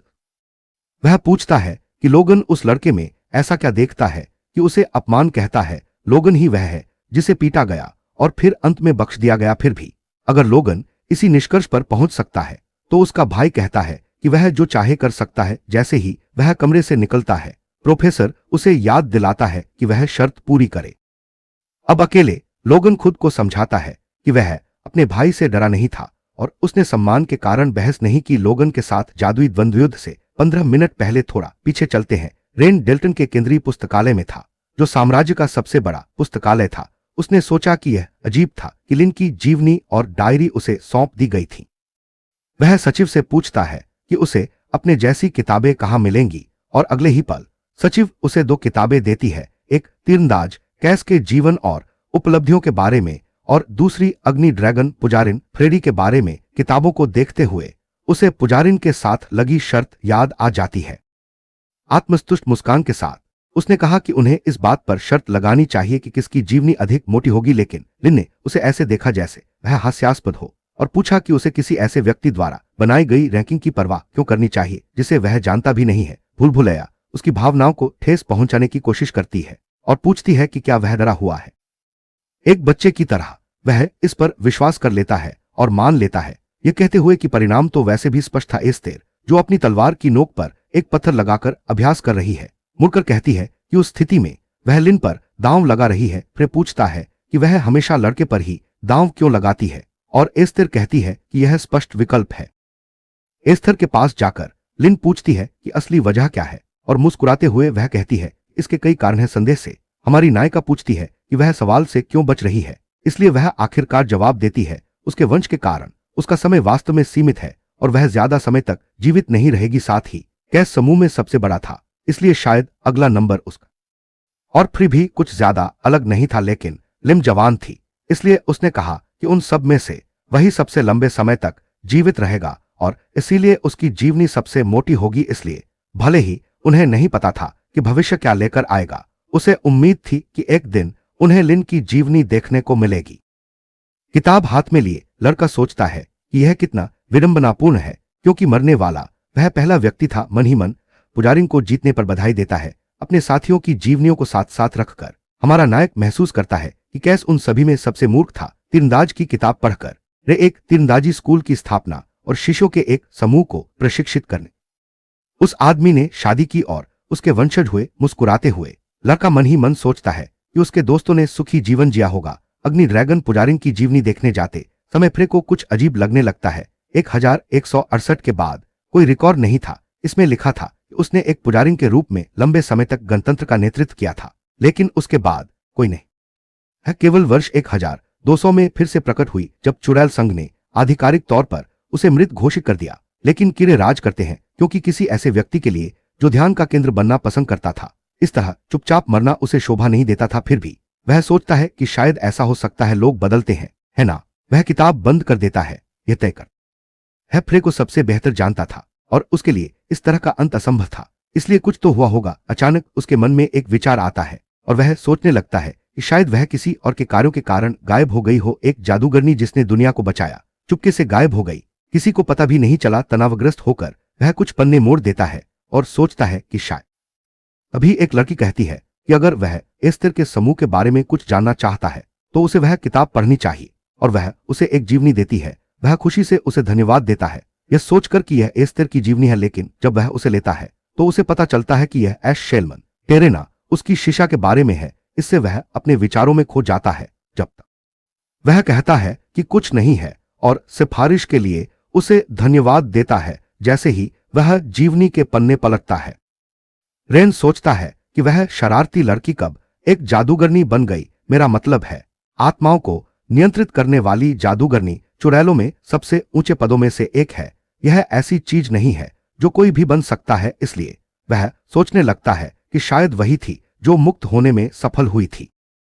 थोड़ी देर पढ़ने के बाद वह यह सोचने से खुद को रोक नहीं पा रहा है कि कोई इतने लंबे समय तक कैसे जीवित रह सकता है। यह जानना मुश्किल है कि इस पर विश्वास किया जाए या नहीं। और फ्रीड के बारे में जो कुछ उसने सीखा है, उससे रेन को लगता है कि उसे रिपब्लिक की कोई किताब ढूंढनी पड़ सकती है। तभी उसे संकेत सुनाई देता है कि द्वंद्वयुद्ध शुरू होने वाला है। खड़े होकर वह लड़की से पूछता है कि क्या वह उस किताब को थोड़ी देर के लिए अपने पास रख सकती है। वह कहती है कि अगर कोई इसे मांगेगा तो इसे रखना मुश्किल होगा, उसे इसे देना पड़ेगा। इसलिए रेन कहता है कि वह 15 मिनट में वापस आ जाएगा। लोगन के खिलाफ जादू की लड़ाई खत्म करने के बाद रेन पुस्तकालय की ओर दौड़ती है और पुस्तकालय को देखकर चिंतित दिखती है। रेन की ओर देखते हुए वह पूछती है कि क्या उसने पहले किताब ले ली थी, जिसे वह नकार देती है। रेन पूछती है कि क्या वह गायब हो गई, और करेन इसकी पुष्टि करते हुए कहती है कि जब उसने अपना काम खत्म किया और वापस आई तो किताब पहले ही गायब हो चुकी थी। रेन पूछती है कि क्या शायद किसी और ने इसे ले लिया हो, लेकिन लाइब्रेरियन कहती है नहीं, अगर कोई अपंजीकृत किताब। रेन समझ नहीं पा रहा है कि इतने कम समय में ऐसा कैसे हो सकता है। करेन को इतना चिंतित देखकर उसे नहीं लगता कि वह झूठ बोल रही है। करेन माफी मांगती है क्योंकि उसने वादा किया था कि वह किताब को सुरक्षित रखेगी। रेन उससे कहता है कि कोई बात नहीं, वे बस एक नई किताब खरीद सकते हैं और उसे ऑर्डर ऐसे देना चाहिए जैसे उसने ही उसे खोया हो। वह मना करने की कोशिश करती है, लेकिन रेन के बार बार जोर देने पर आखिरकार मान जाती है। वह कहती है कि उसे हैरानी होती है कि उसके जैसा कोई इंसान भी होता है, और उसे धन्यवाद देती है। अपने कमरे में रेन छत को घूरता रहता है और सोचता है कि आजकल लोग उसे बहुत धन्यवाद दे रहे हैं, लेकिन भले ही यह एक तरह से समय की बर्बादी हो, फिर भी किसी कारण से उसे बुरा किसी भी तरह वह जानता है कि उसे इन घटनाओं के बारे में क्या करना है। यह पता लगाना होगा, क्योंकि बहुत सारी अजीब बातें हैं, जैसे कि वह डायरी जिस पर उसने एस्थर को भरोसा किया था किसी तरह उसके पास वापस आ गई। और इसके अलावा जैसे ही उसने अपने साथी के अतीत की छानबीन शुरू की, टीना का वृत्तांत गायब हो गया। वह सोचता है कि क्या यह उसने किया होगा, लेकिन फिर यह न जानना कि इन सबके पीछे कौन था उसे सच में परेशान कर रहा है। किताब को फिर से उठाते हुए उसे अजीब तरह से एहसास होता है कि उसकी प्रगति बढ़ गई है। वे सोचता है कि ऐसा क्यों हुआ, जबकि उस दिन उसने बस जादू का इस्तेमाल करके किसी को हराया था। फिर उसे समझ आता है और उसे एहसास होता है कि वह दूसरे लोगों के खिलाफ जादू का इस्तेमाल करके अपनी, और इसका मतलब है कि सच्चाई का द्वार हिंसा के माध्यम से ही खुलना होगा। लेकिन उस आदमी का उत्साह कम हो जाता है और वह सोचने लगता है कि इसमें कुछ गड़बड़ है। हमारा मुख्य पात्र समझता है कि भले ही शक्ति दुनिया पर राज कर सकती है, लेकिन ऐसा नहीं लगता कि यह केवल क्रूर बल के माध्यम से ही संभव है। फिर भी जब उसने किसी निर्जीव लक्ष्य पर जादू का प्रयोग किया तो यह 0.1% बढ़ गया, लेकिन जब उसने लोगन के खिलाफ इसका इस्तेमाल किया तो यह 0.8% बढ़ गया। इस पर विचार करते हुए वह फैसला करता है इसका परीक्षण करना निश्चित रूप से सार्थक है। समस्या यह है कि स्कूल के अंदर जीवित लोगों पर जादू का प्रयोग करना एक बड़ी समस्या होगी। इसलिए इन बताते हैं कि किसी भी तरह से उन्हें किताबें खरीदने के लिए पैसे की जरूरत होगी, इसलिए इससे मदद मिलेगी। अगले दिन हमारा नायक चैर लड़कियों से घिरा हुआ है जो उसका ध्यान आकर्षित करने के लिए लड़ रही हैं हमेशा की तरह। चिरारेन कहता है कि उसे उनके करीब आने में कोई दिलचस्पी नहीं है और पूछता है कि क्या वे कहीं और जा सकती हैं, लेकिन वे बस मान लेती। दो लड़के टिप्पणी करते हैं कि रेन लड़कियों के साथ काफी अच्छा कर रहा है और सुबह सुबह इस तरह से फ्लर्ट करना बहुत ही शानदार है। यह सुनकर वह इन सब से तंग आ जाता है। तभी क्रिस्टा आती है, सभी लड़कियों का ध्यान अपनी ओर खींचती है और उन्हें जगह बनाने के लिए कहती है, और जादू की तरह वे सब इधर उधर हो जाती हैं और वह आखिरकार बैठ सकती है।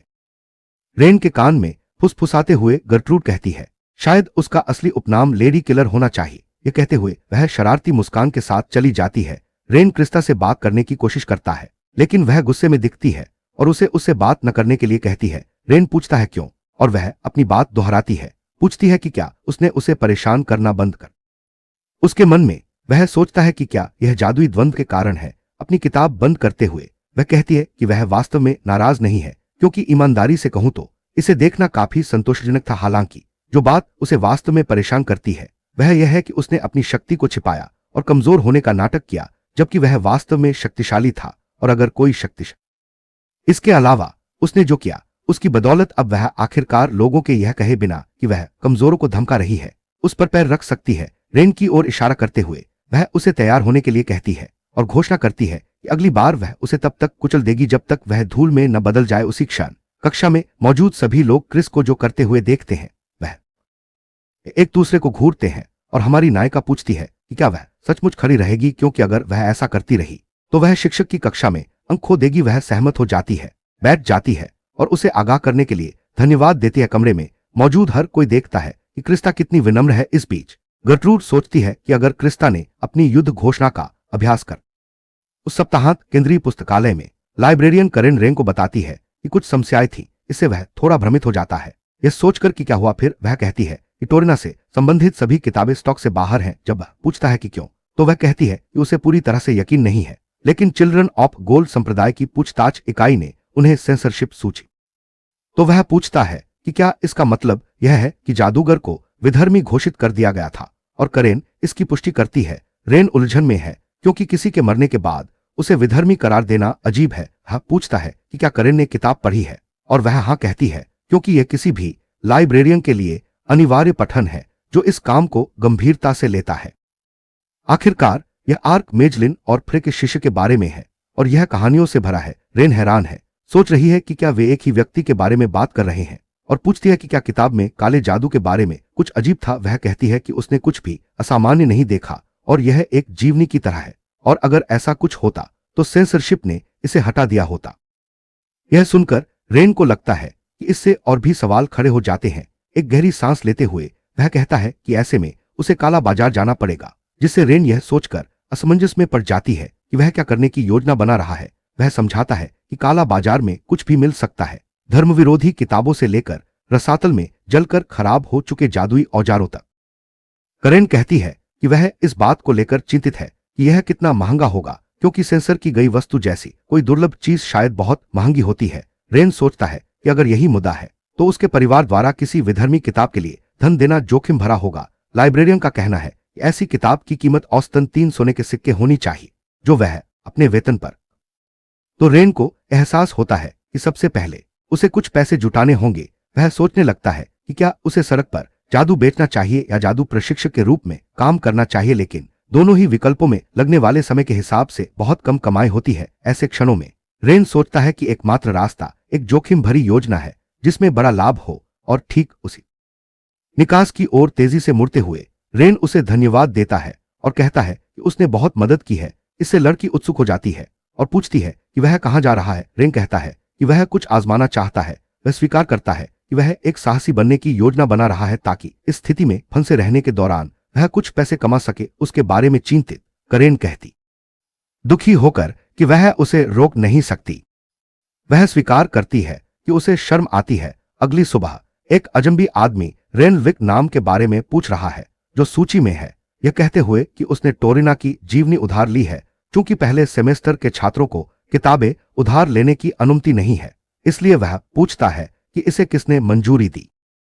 फिर दूसरी लाइब्रेरियन कहती है कि इसके लिए करेन जिम्मेदार थी। जब वह पूछता है कि करेन कहाँ है, तो वह कहती है कि आज उसकी छुट्टी है। तो वह आदमी पूछता है कि क्या चूंकि वह नहीं है, शायद उसे उधार लेने के नियम नहीं मिले हों। जो लाइब्रेरियन कहती है कि संभव है। वहां काम करने वाली एक और लड़की सुझाव देती है कि शायद करेन ने गलत नाम लिख दिया हो, क्योंकि वह कहती है कि करेन की लिखावट इतनी गंदी है कि यह भी नहीं पता चल रहा कि एलेन लिखा है या रेन, और चूंकि आजकल हर कोई रेन के बारे में बात कर रहा है, इसलिए हो सकता है कि करेन भ्रमित हो गई हो और उसने गलत लिख दिया हो। इसके अलावा करेन को हाल ही में उस लड़के के साथ गुप्त बैठ के करते देखा गया है, और प्यार में होने पर लोग गलतियां कर बैठते हैं। सुनकर वह आदमी कहता है कि अगर ऐसा है तो ठीक है, और उसे बस बैठक के बाद उधार लेने वाले का नाम बदलकर एलेन करना होगा। पहले जब लोग साहसिक यात्रा के बारे में सोचते थे तो उनके दिमाग में तुरंत जान जोखिम में डालकर पैसे कमाने का क्रूर काम, सराय में असभ्य लोग, इस तरह की चीजें आती थी। लेकिन अब वे राक्षसों का सफाया करने वाले भाड़े के सैनिकों। और अगर आप शीर्ष स्तर के हैं तो आपके साथ लगभग एक नायक जैसा व्यवहार किया जाता है। ये जानते हुए रेन को लगता है कि दुनिया वाकई बदल गई है। जब वह एडवेंचरर्स गिल्ड में प्रवेश करता है तो उसकी मुलाकात कुछ एडवेंचरर्स से होती है जो मकड़ियों और चूहों से होने वाली परेशानी और इनाम कितना ज्यादा है इस बारे में बात कर रहे होते हैं। वह इसे ध्यान में रखते हुए रेन का कहना है कि वह एक साहसी के रूप में पंजीकरण कराना चाहता है उसकी वर्दी देखकर वह समझ जाती है कि वह एक विलंबित छात्र है और पूछती है कि क्या उसके पास छात्र आईडी या किसी प्रकार का दस्तावेज है। जब वह उसे सौंप देता है तो वह पूछता है कि पंजीकरण में कितना समय लगता है और वह कहती है कि डेल्टन छात्रों के लिए इसमें 10 मिनट से भी कम समय। इसलिए वह सोचती है कि उसके जैसा कोई व्यक्ति एक साहसी के रूप में पंजीकरण क्यों करा रहा है। रैना पूछती है कि क्या उसे कुछ और करने की जरूरत है और वह उसे एक कागज देती है और उसे फॉर्म भरने और आखिरी पंक्ति पर हस्ताक्षर करने के लिए कहती है। वह पूछता है क्यों और वह कहती है कि यह कुलीनों के लिए एक विशेष खंड है। इसमें कहा गया है कि साहसी कार्य के कारण हो। रिसेप्शनिस्ट कहती है कि उसने सुना है कि यह लगभग 100 साल पहले हुआ था और इसीलिए यह खंड बनाया गया था। उसे एक लोहे का टैग देते हुए वह रेन को बताती है कि उसका पंजीकरण पूरा हो गया है। वह समझाती है कि यह उसका एडवेंचरर बैच है और उसकी वर्तमान रैंक आयरन है। अगली रैंक कांसे से हीरे तक जाती है और एडवेंचरर बनने से पहले का कोई भी पिछला युद्ध। इससे यह पुष्टि करने में मदद मिलती है कि आप मिशन पूरा करने में सक्षम हैं या नहीं। जैसे ही वह यह बताने वाली होती है कि उसने रैंकिंग परीक्षा नहीं दी है, लड़का कहता है कि उसे बुनियादी बातें पहले से ही पता है और जाने लगता है। उसे रोकने की कोशिश करती है, कहती है कि अभी भी उपयोगी जानकारी है, लेकिन वह उसे धन्यवाद देता है और कहता है कि अभी के लिए। अब जब वह आधिकारिक तौर पर एक साहसी के रूप में पंजीकृत हो गया है तो रेन सोचता है कि वह आखिरकार राक्षसों के संहार के लिए पुरस्कार एकत्र करना शुरू कर सकता है और खतरनाक क्षेत्रों में प्रवेश कर सकता है। अभी उसके पास केवल 44 चांदी के सिक्के हैं, इसलिए वह कुछ चूहे मकड़ियों का शिकार करके शुरुआत करने का फैसला करता है, क्योंकि उन्हें हराने पर 2 चांद। ऐसे में उसके पास एक ही विकल्प बचता है कि वह उन सबको पकड़ ले। गिल्ड छोड़कर वह एक पहाड़ी इलाके में पहुंचता है जहां जापानी शैली का एक द्वार है। रेन टिप्पणी करता है कि यह जगह भी बहुत बदल गई है। शहर के बीचों बीच एक आदमी के चारों ओर भीड़ जमा है जो कथित तौर पर जीवन बढ़ाने वाली दवाइयां बेचता है।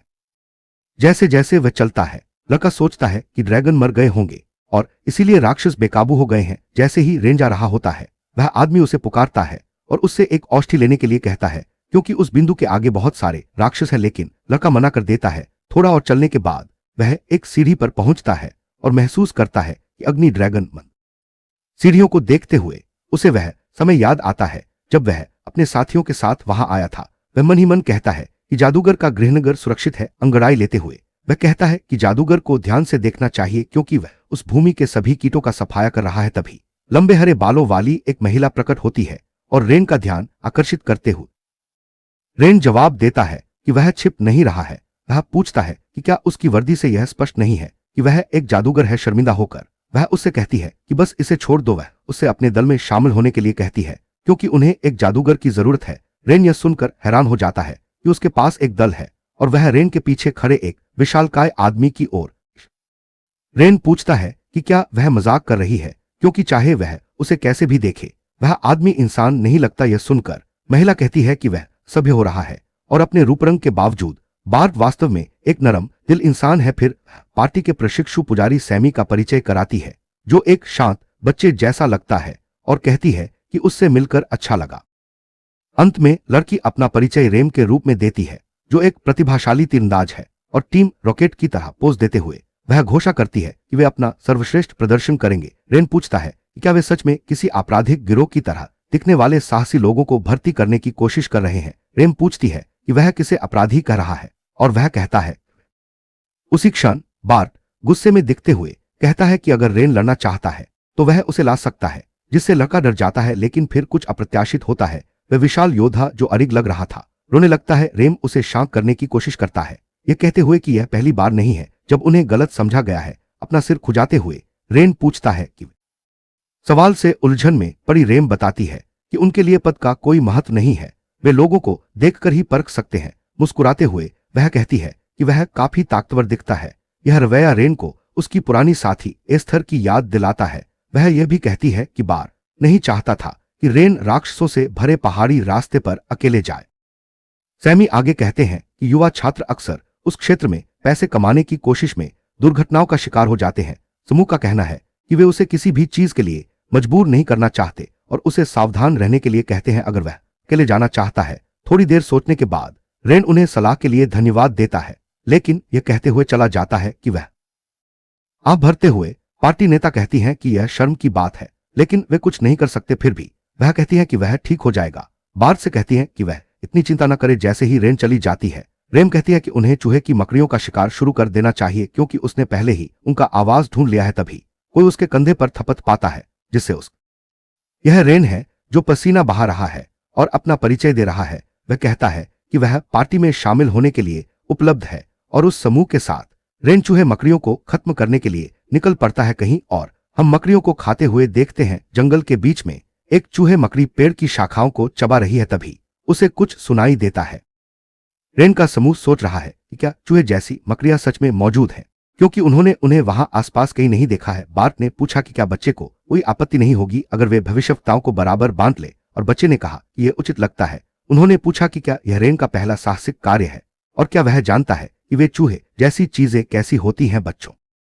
तभी पादरी ने समझाया कि चूहे मकड़ी ऐसे जीव होते हैं जिनका सिर चूहे का और शरीर मकड़ी का होता है और उनकी कॉलोनी रानी उसके सैनिकों और श्रमिकों से बनी होती है। श्रमिक सर्वाहारी होते हैं और पेड़ खाते हैं जबकि सैनिक मनुष्यों पर हमला करते हैं। यह सुनकर रेन ने रानी के बारे में पूछा। युवा पादरी ने कहा कि इसकी आवश्यकता नहीं होगी क्योंकि वे इस बार उसके पीछे नहीं जा रहे हैं। वे केवल सैनिकों को ही बाहर निकालने वाले थे और रानी, जो शायद ही कभी जमीन के ऊपर आती थी, उसे अकेला छोड़ दिया जाएगा। यही मूल योजना थी। रेन ने पूछा कि वे रानी को अकेला क्यों छोड़ रहे हैं और क्या एक ही बार में सभी राक्षसों को खत्म करना बेहतर नहीं होगा। बार्ट ने कहा कि रानी सैनिकों जितना बड़ा खतरा नहीं है अगर वे रानी को पकड़ने की कोशिश करते हैं। उन्होंने सैनिकों से शुरुआत की क्योंकि वही लोग रोजमर्रा की जिंदगी में गड़बड़ी कर रहे थे। एक धूर्त मुस्कान के साथ रेन ने कहा कि अगर यह इतना मुश्किल है तो उसे पकड़ने का इनाम बहुत बड़ा होगा। जैसे ही वह लंबी घास से आगे बढ़ा, रेम ने उससे कहा कि इसके बारे में सोचना भी मत क्योंकि रानी एक भयानक प्रतिद्वंद्वी थी, यहां तक कि उच्च श्रेणी के साहसी लोगों के लिए भी। लड़की को कुछ ऐसा दिखाई दिया जिससे वह बहुत उत्साहित हो गई, मानो उसे वह मिल गया हो जिसकी वे तलाश कर रहे थे। ढलान से नीचे कूदते हुए उसने चिल्लाकर कहा कि आखिरकार उसे चूहे जैसी मकड़ियों का शिकारगाह मिल गया है जब वह अभी बीच में ही थी। रेम ने कुछ तीर चलाए और 2 मकड़ियों को वहीं गिरा दिया। बिना समय बर्बाद किए योद्धा उसके पीछे गया और 2 और चूहे पोनीटेल वाले लड़के ने उन्हें अपने पीछे आने को कहा और बताया कि उसने चूहे जैसी मकड़ियों का एक बड़ा झुंड देखा है। रेम ने कहा कि उन्हें उनकी गंध जरूर मिली होगी जैसे ही वे लड़ रहे थे। लड़की ने बार्ट से कहा कि उन्हें दूसरों के आने से पहले इसे खत्म कर देना चाहिए और योद्धा मान गया। रेम और बार्ट को लड़ते हुए देखकर रेन ने पादरी से पूछा कि क्या। अपने बैग में सामान ढूंढते हुए पुजारी ने कहा कि उन्हें बस अलाव जलाना है और शिविर के लिए पेय तैयार करने हैं। रेन ने पूछा कि क्या सच में बस इतना ही है, और युवा पादरी ने कहा कि उन दोनों ने शुरू से ही उसे लड़ने देने की योजना नहीं बनाई थी। रेन ने कहा कि उसे समझ नहीं आया उन्होंने यह अनुरोध क्यों किया, और सैमी ने समझाया कि ऐसा इसलिए था क्योंकि वे सैमी ने कहा कि जैसे ही उन्होंने रे के बारे में सुना और उन्हें पुरोहिती परीक्षा के लिए पैसे की जरूरत थी, उन्होंने तुरंत मदद के लिए हाथ बढ़ाया। जरूरत से ज्यादा पैसे कमाने के बाद भी वे ऐसा करते रहे। उन दोनों के साथ रहकर आप महसूस कर सकते थे कि वे कितना ख्याल रखते थे। रेन ने पूछा कि क्या यह बिना शर्त प्यार जैसा था और कहा कि यह कुछ ऐसा लगता है। मुस्कुराते हुए पुजारी सहमत हो गया। युवा पादरी ने कहा कि हालांकि वह वास्तव में नहीं जानता था कि क्यों उसे एकजुटता की यह भावना महसूस हुई जिसे ईश्वर द्वारा समझाया नहीं जा सकता था। उसने सोचा कि आप इसे अन्य लोगों के साथ रहने की सरल इच्छा कह सकते हैं। सैमी ने कहा कि उसने उनके साथ रोमांच करने में बहुत मजा किया और साथ बिताए दिनों ने उसके दिल को यह महसूस करते हुए कि वह बहुत ज्यादा बोल रहा था। उसने अपनी बात को घुमा फिराकर कहने के लिए माफी मांगी और कहा कि एक पुजारी होने के नाते यह थोड़ा शर्मनाक था। रेन ने कहा कि वह सहमत है, किसी के साथ यात्रा करना वाकई अच्छा था। उसे याद आया जब वह अपने साथियों के साथ यात्रा करता था और इससे उसे टोरना की याद आ गई। फिर रेन ने पूछा कि क्या सेवी, जबकि अन्य लोग लड़ते रहे। पुजारी ने कहा कि वह जान ही नहीं सकता और रेन ने पूछा कि क्या चर्च ने शमन को विधर्म के लिए पकड़ लिया है। उसने कहा कि ऐसा लग रहा था जैसे यह हुआ है और साथ ही जैसे यह नहीं हुआ है। तभी बैंगनी बालों वाला आदमी जो चूहे मकड़ियों का शिकार कर रहा था एक विशाल राक्षस के सामने आ गया। जंगल में सभी ने उसकी दर्द भरी चीखें सुनी। साहसी लोग सोच रहे थे कि आखिर यह क्या हो रहा है। बार यह सोचकर उस जगह की ओर दौड़ा जहां यह हो रहा था कि यह पागलपन है। उस विशालकाय जीव को अपने मुंह में साहसी को लिए हुए देखकर रेम ने पूछा कि क्या यह सच है। ठंडे पसीने से तरबतर होकर वे चिल्लाए कि यह रानी है। तभी सबको एहसास हुआ कि किस्मत के किसी क्रूर मोड़ के चलते रानी मकड़ी, जो लगभग कभी बाहर नहीं आती थी, सतह पर आ गई थी। घबराकर रेन ने पूछा कि रानी मकड़ी जमीन के ऊपर क्यों है, और उसने अजीब तरह से शांत होकर बोली कि मकड़ी सामान्य रानी मकड़ी से लगभग 2 गुनी बड़ी लग रही थी। शेर ने समझाया कि उसका आकार इतना बड़ा इसलिए था क्योंकि उस राक्षस को बहुत लम। अचानक रानी अपना सिर उठाती है और चीखने लगती है, जिससे इसे सुनने वाले हर किसी को चुभने वाला दर्द होता है। सभी भागने लगते हैं और बार्ट उन्हें राक्षस की ओर पीठ न करने की चेतावनी देने की कोशिश करता है, लेकिन वे नहीं सुनते। सैनिकों को रानी की चीख सुनाई देती है। यह देखकर सैमी रेम और बार्ट से कहता है उन्हें पीछे हटना होगा। रेन पूछती है कि ऐसा क्यों?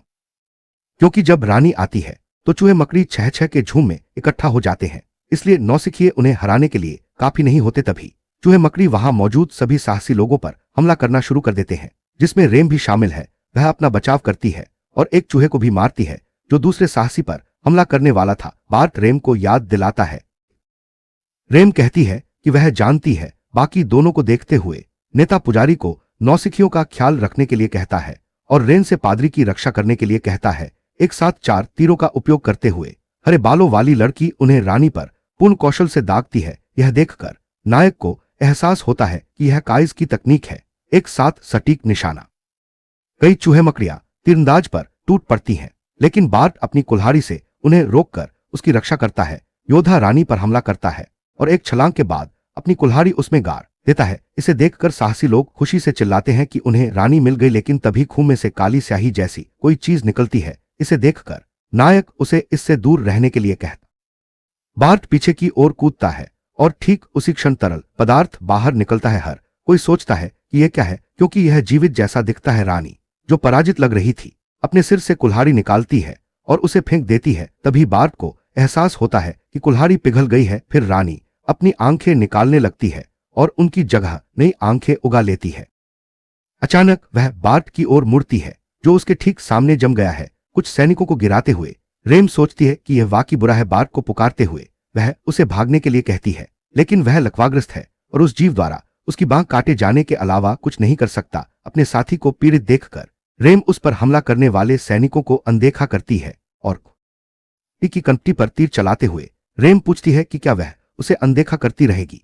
जैसे वह कचरे के थैलों को लात मार रही हो, वह सैनिकों को दूर फेंकना शुरू कर देती है। पादरी रेन को बुलाता है, उसे वहीं छोड़कर हमले में शामिल होने के लिए कहता है, लेकिन रेन जम जाता है। उसे वह समय याद आता है जब उसे जहर दिया गया था और वह मकड़ी को देख रहा होता है। उसे लगता है कि यह पक्का काला जादू है, इसलिए आसपास कोई काला जादूगर जरूर होगा। सैमी ने रेन को कंधे से पकड़कर पूछा कि वह वहां यूं ही क्यों खड़ा है। रेन ने कहा कि वह हमला करने वाले मंत्रों का इस्तेमाल नहीं कर सकता और वहां कोई और भी नहीं है जो उससे लड़ सके। घबराया हुआ पुजारी रेन से अपने साथियों की जान बचाने की गुहार लगाता है। पसीने से तरबतर आंसू बहाते हुए वह पूछता है कि रानी को मारने पर उन्हें कितना मिलेगा। जैसे ही राक्षस उसे काटता है, पुजारी कहता है कि यह लगभग 20 सोने के सिक्कों के बराबर होना चाहिए। यह 1000 चूहे मकड़ियों के बराबर है। यह सुनकर नायक कहता है कि यह इतना बुरा नहीं है। फिर रेन रानी को एक छड़ी से मारता है, जो राक्षस पर लगते ही फट जाती है। सभी चौंक जाते हैं। उस प्राणी का सामना करते हुए रेन उसे ताना मारता है और कहता है कि वह उसे अपने हाथों से खत्म कर देगा। बिजली का जादू करते हुए वह प्रकाश की एक विशाल किरण बनाता है, जिससे आसपास के सभी लोग अंधे हो जाते हैं। रानी, जिसने रेम और बार्ट को अपने पैरों से पकड़ रखा था, उन्हें दूर फेंक देती है। अपनी आभा का उपयोग करते हुए नायक पुजारी से रेन 2 एक्स्ट्रा कलाकारों को पुकारता है और उनसे कहता है कि अगर उन्हें जिंदा बाहर निकलना है तो उन्हें सैमी की रक्षा करनी होगी। उस जीव को घूरते हुए रेन कहता है कि वह उसे खुद मार गिराएगा। राक्षस का एक पैर कट गया है, लेकिन ऐसा लगता है कि इससे उस पर कोई असर नहीं पड़ता। इसलिए लड़का दृढ़ निश्चय के साथ एक मंत्र पढ़ते हुए राक्षस पर हमला करता है। वह रास्ते में कुछ सैनिकों को नष्ट कर देता है। सैमी को उसकी चिंता है, लेकिन अब वह केवल घायलों की देखभाल कर सकता है। रानी का सामना करते हुए रेन एक आग का गोला फेंकती है, जो प्राणी की गर्दन पर लगता है। राक्षस जवाबी हमला करने की कोशिश करता है, लेकिन नायक उसके नीचे से फिसल जाता है और 3 सितारा जादुई घेरा बनाना शुरू कर देता है। जैसे ही वह मंत्र पढ़ने वाला था, प्राणी के एक पैर ने उसे रोक दिया। बाल बाल बच गया, चूंकि इस बात की कोई गारंटी नहीं थी कि 3 सितारा मंत्र काम करेगा और वह जिस जादू का उपयोग कर सकता था वह सीमित था। इसलिए उसने खुद से कहा कि उसे शांत रहना होगा। इसलिए उसने फैसला किया कि उसे पहले दुश्मन का आकलन करना होगा। बेले सीरियस को सक्रिय करते हुए जब तो उसे एहसास हुआ कि यह 3 सितारा काला जादू है। एक सैनिक उस पर हमला करने की कोशिश करता है, लेकिन रेन आसानी से बच जाता है। एक जादुई रस्सी बुलाते हुए वह सोचता है कि उस स्तर के केंद्रित काले जहर के साथ उसका वर्तमान शरीर इसे संभाल नहीं पाएगा। इसलिए अगर वह बेले क्यूरियस से इसे रोक नहीं पाता तो उसे 4 सितारा जादू का इस्तेमाल करना होगा और चूंकि काला जादूगर आसपास हो सकता है इसलिए जोखिम बहुत। यह इतनी गड़बड़ थी कि उसे समझ ही नहीं आ रहा था कि ऐसी स्थिति में उसे क्या करना चाहिए। बुरी तरह घायल होने के बावजूद रेम उठने में कामयाब हो जाती है। चिंतित होकर पादरी उससे कहता है कि उसे लेट जाना चाहिए क्योंकि खून बहुत बह रहा है, लेकिन वह कहती है कि वह ठीक है। पादरी बहस करने की कोशिश करता है लेकिन वह उसे बीच में ही रोक देती है और उससे बात। एक सैनिक उस पर हमला करने की कोशिश करता है लेकिन संघर्ष के बावजूद वह उसे नीचे गिरा देती है। पोटैटो हेड पूछता है कि रेम ठीक है या नहीं और वह उसे चिंता न करने के लिए कहती है। उसे मकड़ी जैसे चूहों से निपटना चाहिए। रेन के वहां होने से वह सोचता है कि कुछ भी काम नहीं करेगा, इसलिए उन्हें अभी पीछे हटना होगा। तभी लड़के के बगल वाले पेड़ से करीब से देखने पर रेन को एहसास होता है कि यह सैनिकों में से एक की आंख है। जब वह समझता है कि इसका क्या मतलब है तो वह भयभीत हो जाता है क्योंकि रानी अपने ही बच्चों को मार रही है। रेन को पेड़ पर देखकर रानी अपने एक जीव को फेंकती है और उसे पेड़ से नीचे गिरा देती है, लेकिन गिरते समय भी बेचारे को राहत नहीं मिलती। मकड़ी उस पर झपटती है और उस प्राणी के आमने सामने उसे लगता है कि यह अंत है, लेकिन तभी एक तीर रानी की ओर उड़ता है और उसकी आंख में लग जाता है। स्तब्ध नायक केवल देख सकता है। रानी अपनी आंख से तीर निकालती है और रेम कहती है कि उसने उसे चेतावनी दी थी कि वह उसकी अनदेखी न करे। क्रोधित होकर मकड़ी लड़की पर हमला करती है। सैमी रेम को भागने के लिए चिल्लाती है लेकिन रेम सोचती है कि उसे बस थोड़ी देर और रुकना होगा। राक्षस लगातार आ रहा है। निर्दयी रेन बड़बड़ाता है कि यह बकवास है क्योंकि वह एक और बिजली का जादू करता है। उसके पैर से एक खंजर निकालता है। रेम रेन से कहती है कि वह अपना काम खुद संभाले और उस प्राणी पर हमला कर देती है। वह रानी को जमीन पर गिरा देती है और पूछती लगभग रोते हुए रेन खुद से कहता है कि उसे शांत रहना होगा। एक चट्टान के पीछे छिपकर उसे लगता है कि वह बिना किसी की नजर में आए इससे निपट सकता है। फिर रेन ध्यान केंद्रित करना शुरू कर देता है। कई त्रिभुजों से बना एक वृत्त बनाता है। रानी पर लात मारने के बाद रेन को थोड़ा चक्कर आता है और हमलों से बचना ही थका देने वाला है,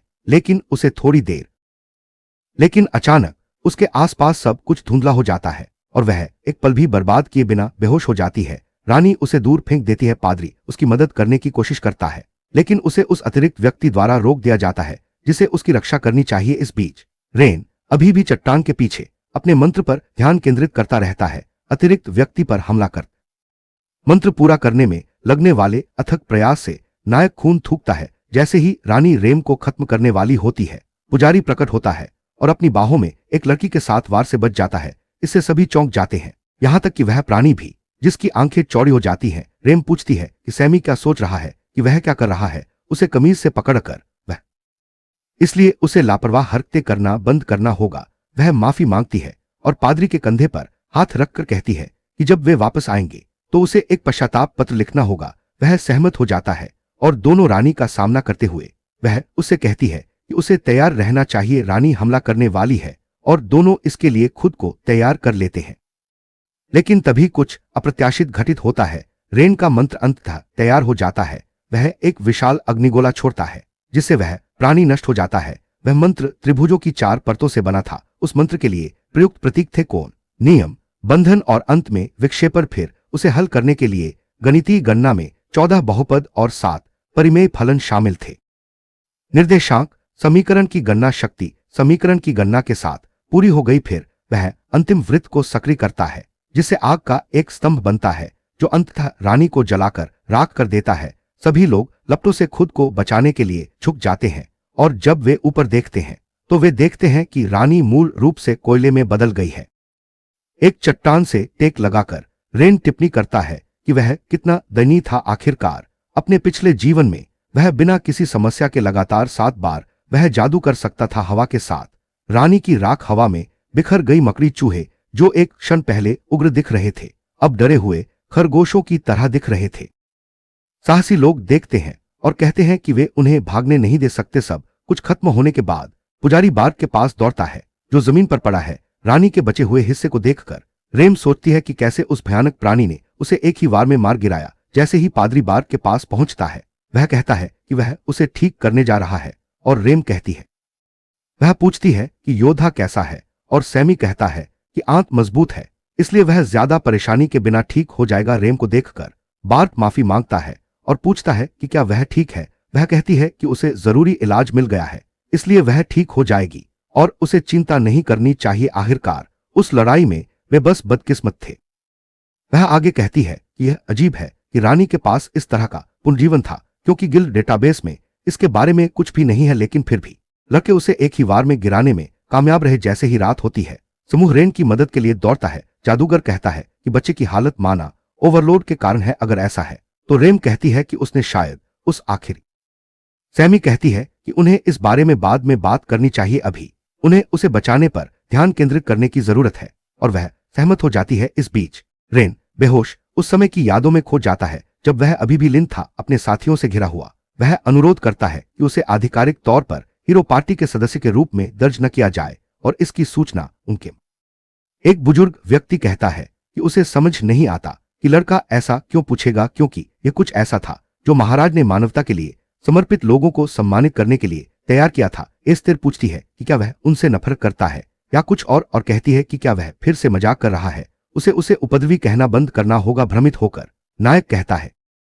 इससे फ्रे का चेहरा तनावग्रस्त हो जाता है और वह उससे पूछना चाहती है कि वह किस बारे में बात कर रहा है, लेकिन तभी लिन बीच में टोकते हुए कहती है कि उसका कोई भाग्य नहीं है, जैसे कैस या फ्रीड का है। एस्थर की तरह उसका कोई मिशन भी नहीं है जिसे उसे पूरा करना हो, और न ही उसने ये यात्रा किसी और के लिए शुरू की थी। उसने यह सब केवल अपनी निजी जिज्ञासा के कारण इसका हिस्सा बनना महज एक संयोग था। इसलिए लिन का कहना है कि वह अपना नाम दर्ज करवाने के लायक नहीं है, क्योंकि वह जाकर उनकी प्रतिष्ठा को धूमिल नहीं कर सकता। यह सुनकर कैस लिन के सिर पर हाथ रखता है और सभी हंसने लगते हैं, यह कहते हुए कि वह इस बारे में चिंता करके कितना हास्यास्पद है। चिढ़कर लड़का कहता है, यह चिंता की बात नहीं है, यह बस एक बहुत ही तार्किक निष्कर्ष है। फिर एस्थर उसका हाथ पकड़ती है और शांत भाव से कहती है कि कोई कुछ भी कहे, वह उनके समूह का हिस्सा है, इसलिए उसे खुद को बलिदान करने के बारे में सोचने की जरूरत नहीं है।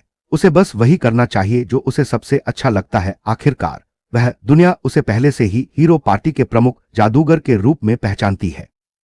जब रेन जागता है तो वह शहर के बीचों बीच होता है। बार उसे गोद में उठाकर ले जा रहा होता है और वह पूछता है कि वे कहाँ हैं, और रेम यह देखकर हैरान हो जाती है कि वह आखिरकार जाग गया। वह उसे बताती है कि वे स्कूल जा रहे हैं। एक आह भरते हुए रेन को अपने पूरे शरीर में दर्द महसूस होता है। वह सोचता है कि शायद उसने कुछ ज्यादा ही कर लिया, लेकिन फिर भी बार्ट पूछता है कि क्या रेन ही वह था जिसने पहले उस अग्नि जादू को बुलाया था। रेन एक पल के लिए सोचता है, यह देखते हुए कि रेम कहती है कि उसे झूठ नहीं बोलना चाहिए, उन्हें पहले से ही यकीन है कि यह वही था। थोड़ी अनिच्छा से रेन कहता है कि वह इसे छिपाने की कोशिश नहीं कर रहा था। यह सुनकर वह बुदबुदाती है कि यह वास्तव में वही था। वे कहते हैं कि चूंकि उसके पास अपने कारण प्रतीत होते हैं, रेम कहती है कि वह और कुछ नहीं पूछेगी, और चूंकि वही है जिसने उन्हें बचाया है, वे निश्चित रूप से उसे चुकाएंगे। हमारा मुख्य पात्र मना कर देता है, लेकिन जैसे ही पादरी कहता है कि उसे सभी पुरस्कार रख लेने चाहिए, वह तुरंत हाँ कह देता है। रेम उस बच्चे को ऐसे देखती है जैसे सच में, और वह पूछता है कि वह उसे ऐसे क्यों।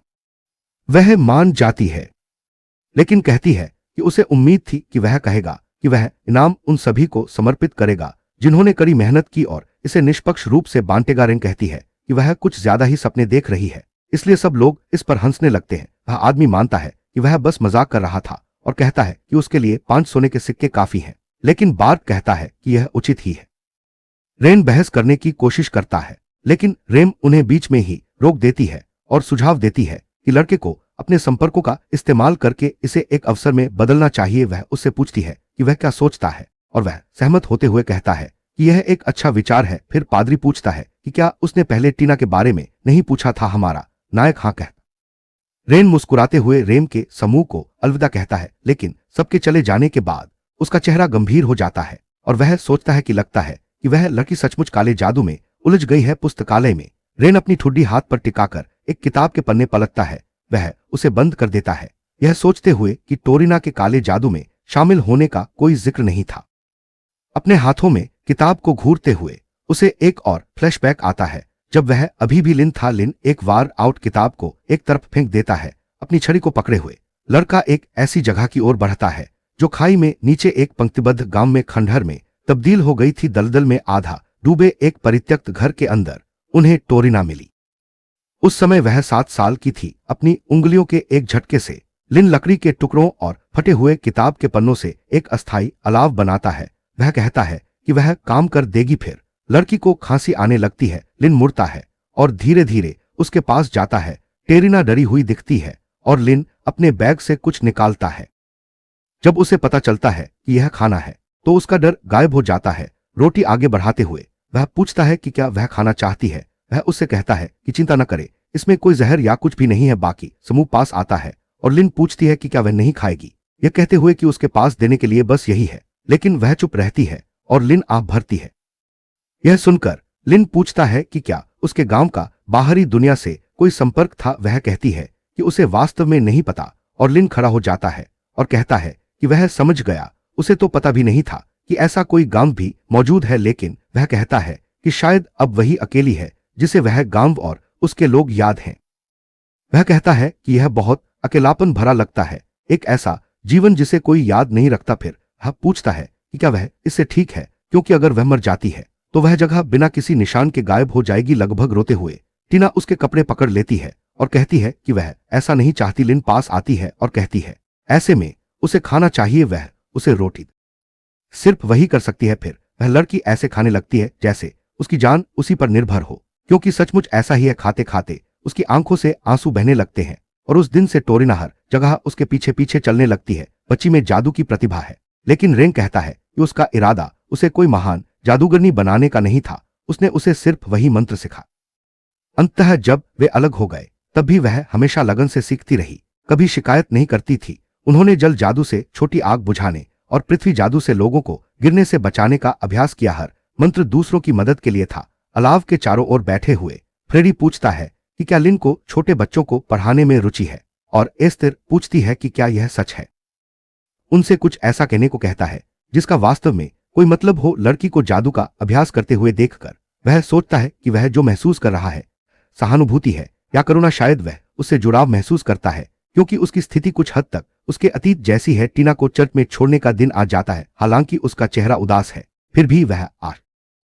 एस्थर कहती है कि उस शहर में रहने से चीजें और मुश्किल हो जाएंगी और उन्हें जल्दी निकल जाना चाहिए। लिन सहमत है अपने विचारों में। लड़का बस यही उम्मीद कर रहा था कि टोरिना ठीक होगी। एक आदमी उसे घर दिखा रहा था और कह रहा था कि शुरुआत में यह बहुत बड़ा लग सकता है, लेकिन वह जल्द ही इसकी आदी हो जाएगी। दुखी दिख रही लड़की चुप रही। यह देखकर उस आदमी ने उसे तभी टेरिना, जो अब तक चुप थी, आखिरकार बोली और कहा कि वह उसका घर नहीं था। उसने चौकोर आकृतियों का एक जादुई घेरा बनाया और कहा कि वे उसका परिवार नहीं थे, केवल उसका मालिक ही था। काले वस्त्र पहने एक बूढ़ा आदमी सीढ़ियों से नीचे आया और पुजारी को बताया कि बच्चे के प्रवेश की प्रक्रिया पूरी हो गई है। जब उस आदमी ने पुजारी को पेड़ की लताओं से एक खंभे से यह पूछते हुए कि क्या बच्चे ने ऐसा किया था, बूढ़े आदमी ने उनसे पीछा करने वाली टीम भेजने को कहा। मुस्कुराते हुए पुजारी ने कहा कि वह ठीक है और पीछा करने वाली टीम की कोई जरूरत नहीं है, उन्हें बस उसे जाने देना चाहिए। बूढ़े आदमी ने बहस करने की कोशिश की, लेकिन हार मान ली। एक आह के साथ पुजारी को वह पल याद आया जब लड़की ने उसे फंसाया था। उसने पूछा कि वह क्या सोच रही है और उसे जाने देने को कहा। टोरिना ने माफी मांगी, लेकिन कहा कि उसे अपने स्वामी के पास होना चाहिए। पुजारी ने बूढ़े आदमी से कहा कि जवान होना कितना अच्छा होता है, और बूढ़े आदमी ने जवाब दिया कि पुजारी काफी सहनशील था। अपने समूह के साथ चलते हुए लिन ने अचानक किसी को उसे पुकारते हुए सुना। जब उसने पीछे मुड़कर देखा तो वह तब रह गया। टेरिना थकी हुई उनकी ओर दौड़ती हुई आ रही थी और उसे गुरुजी कहकर पुकार रही थी। नायक ने उससे पूछा कि वह यहाँ कैसे पहुंची, और उसने बताया कि वह उससे सीखी हुई जादुई शक्तियों का उपयोग करके भाग निकली थी। घुटनों के बल बैठकर उसने उससे विनती की कि वह उसे अपने साथ ले जाए और वादा किया कि वह कोई परेशानी। लिन ने एस्थर की ओर देखा, यह जानने के लिए कि वह क्या सोचती है। वह अंततः सहमत हो गया, लेकिन कहा कि वे अंत तक साथ नहीं रह सकते। उसने यह भी पूछा कि अगर वह किसी को चोट पहुंचाती है तो क्या वह जादू से भाग जाएगी। उसने कहा नहीं, इसलिए लिन ने कहा कि यह ठीक है और उसे याद दिलाया कि जादू का इस्तेमाल कभी भी लोगों को चोट पहुंचाने के लिए नहीं किया जाना। जैसे जैसे वे साथ यात्रा करते गए, लड़की की प्रतिभा निखरने लगी। हालांकि वह लापरवाह थी, लेकिन वह वाकई प्रतिभाशाली थी। दूसरों के साथ प्रशिक्षण के दौरान उन्होंने उसकी क्षमता को पहचाना और उसे अलग अलग तरीकों से सिखाना शुरू कर दिया। टियाना एक स्पंज की तरह थी जो नए मंत्र और कौशल तेजी से सीख लेती थी। कभी कभी वह थोड़ी डरपोक लगती थी, लेकिन उसकी क्षमताएं तेज। और जब वह उस मुकाम पर पहुंच गई जहां वह ताकतवर राक्षसों का सामना कर सकती थी, तो उन्होंने उसे आधिकारिक तौर पर दल के सदस्य के रूप में स्वीकार कर लिया। एक रात अलाव के पास एस्तर उस लड़की के लिए कुछ उपहार लेकर आई। यह एक नई पोशाक थी और इससे वह बहुत खुश हुई। टेरिना के कंधे को छूते हुए फ्रेडी ने लिन की ओर इशारा किया, जो एक पुआल की टोपी पकड़े हुए थी।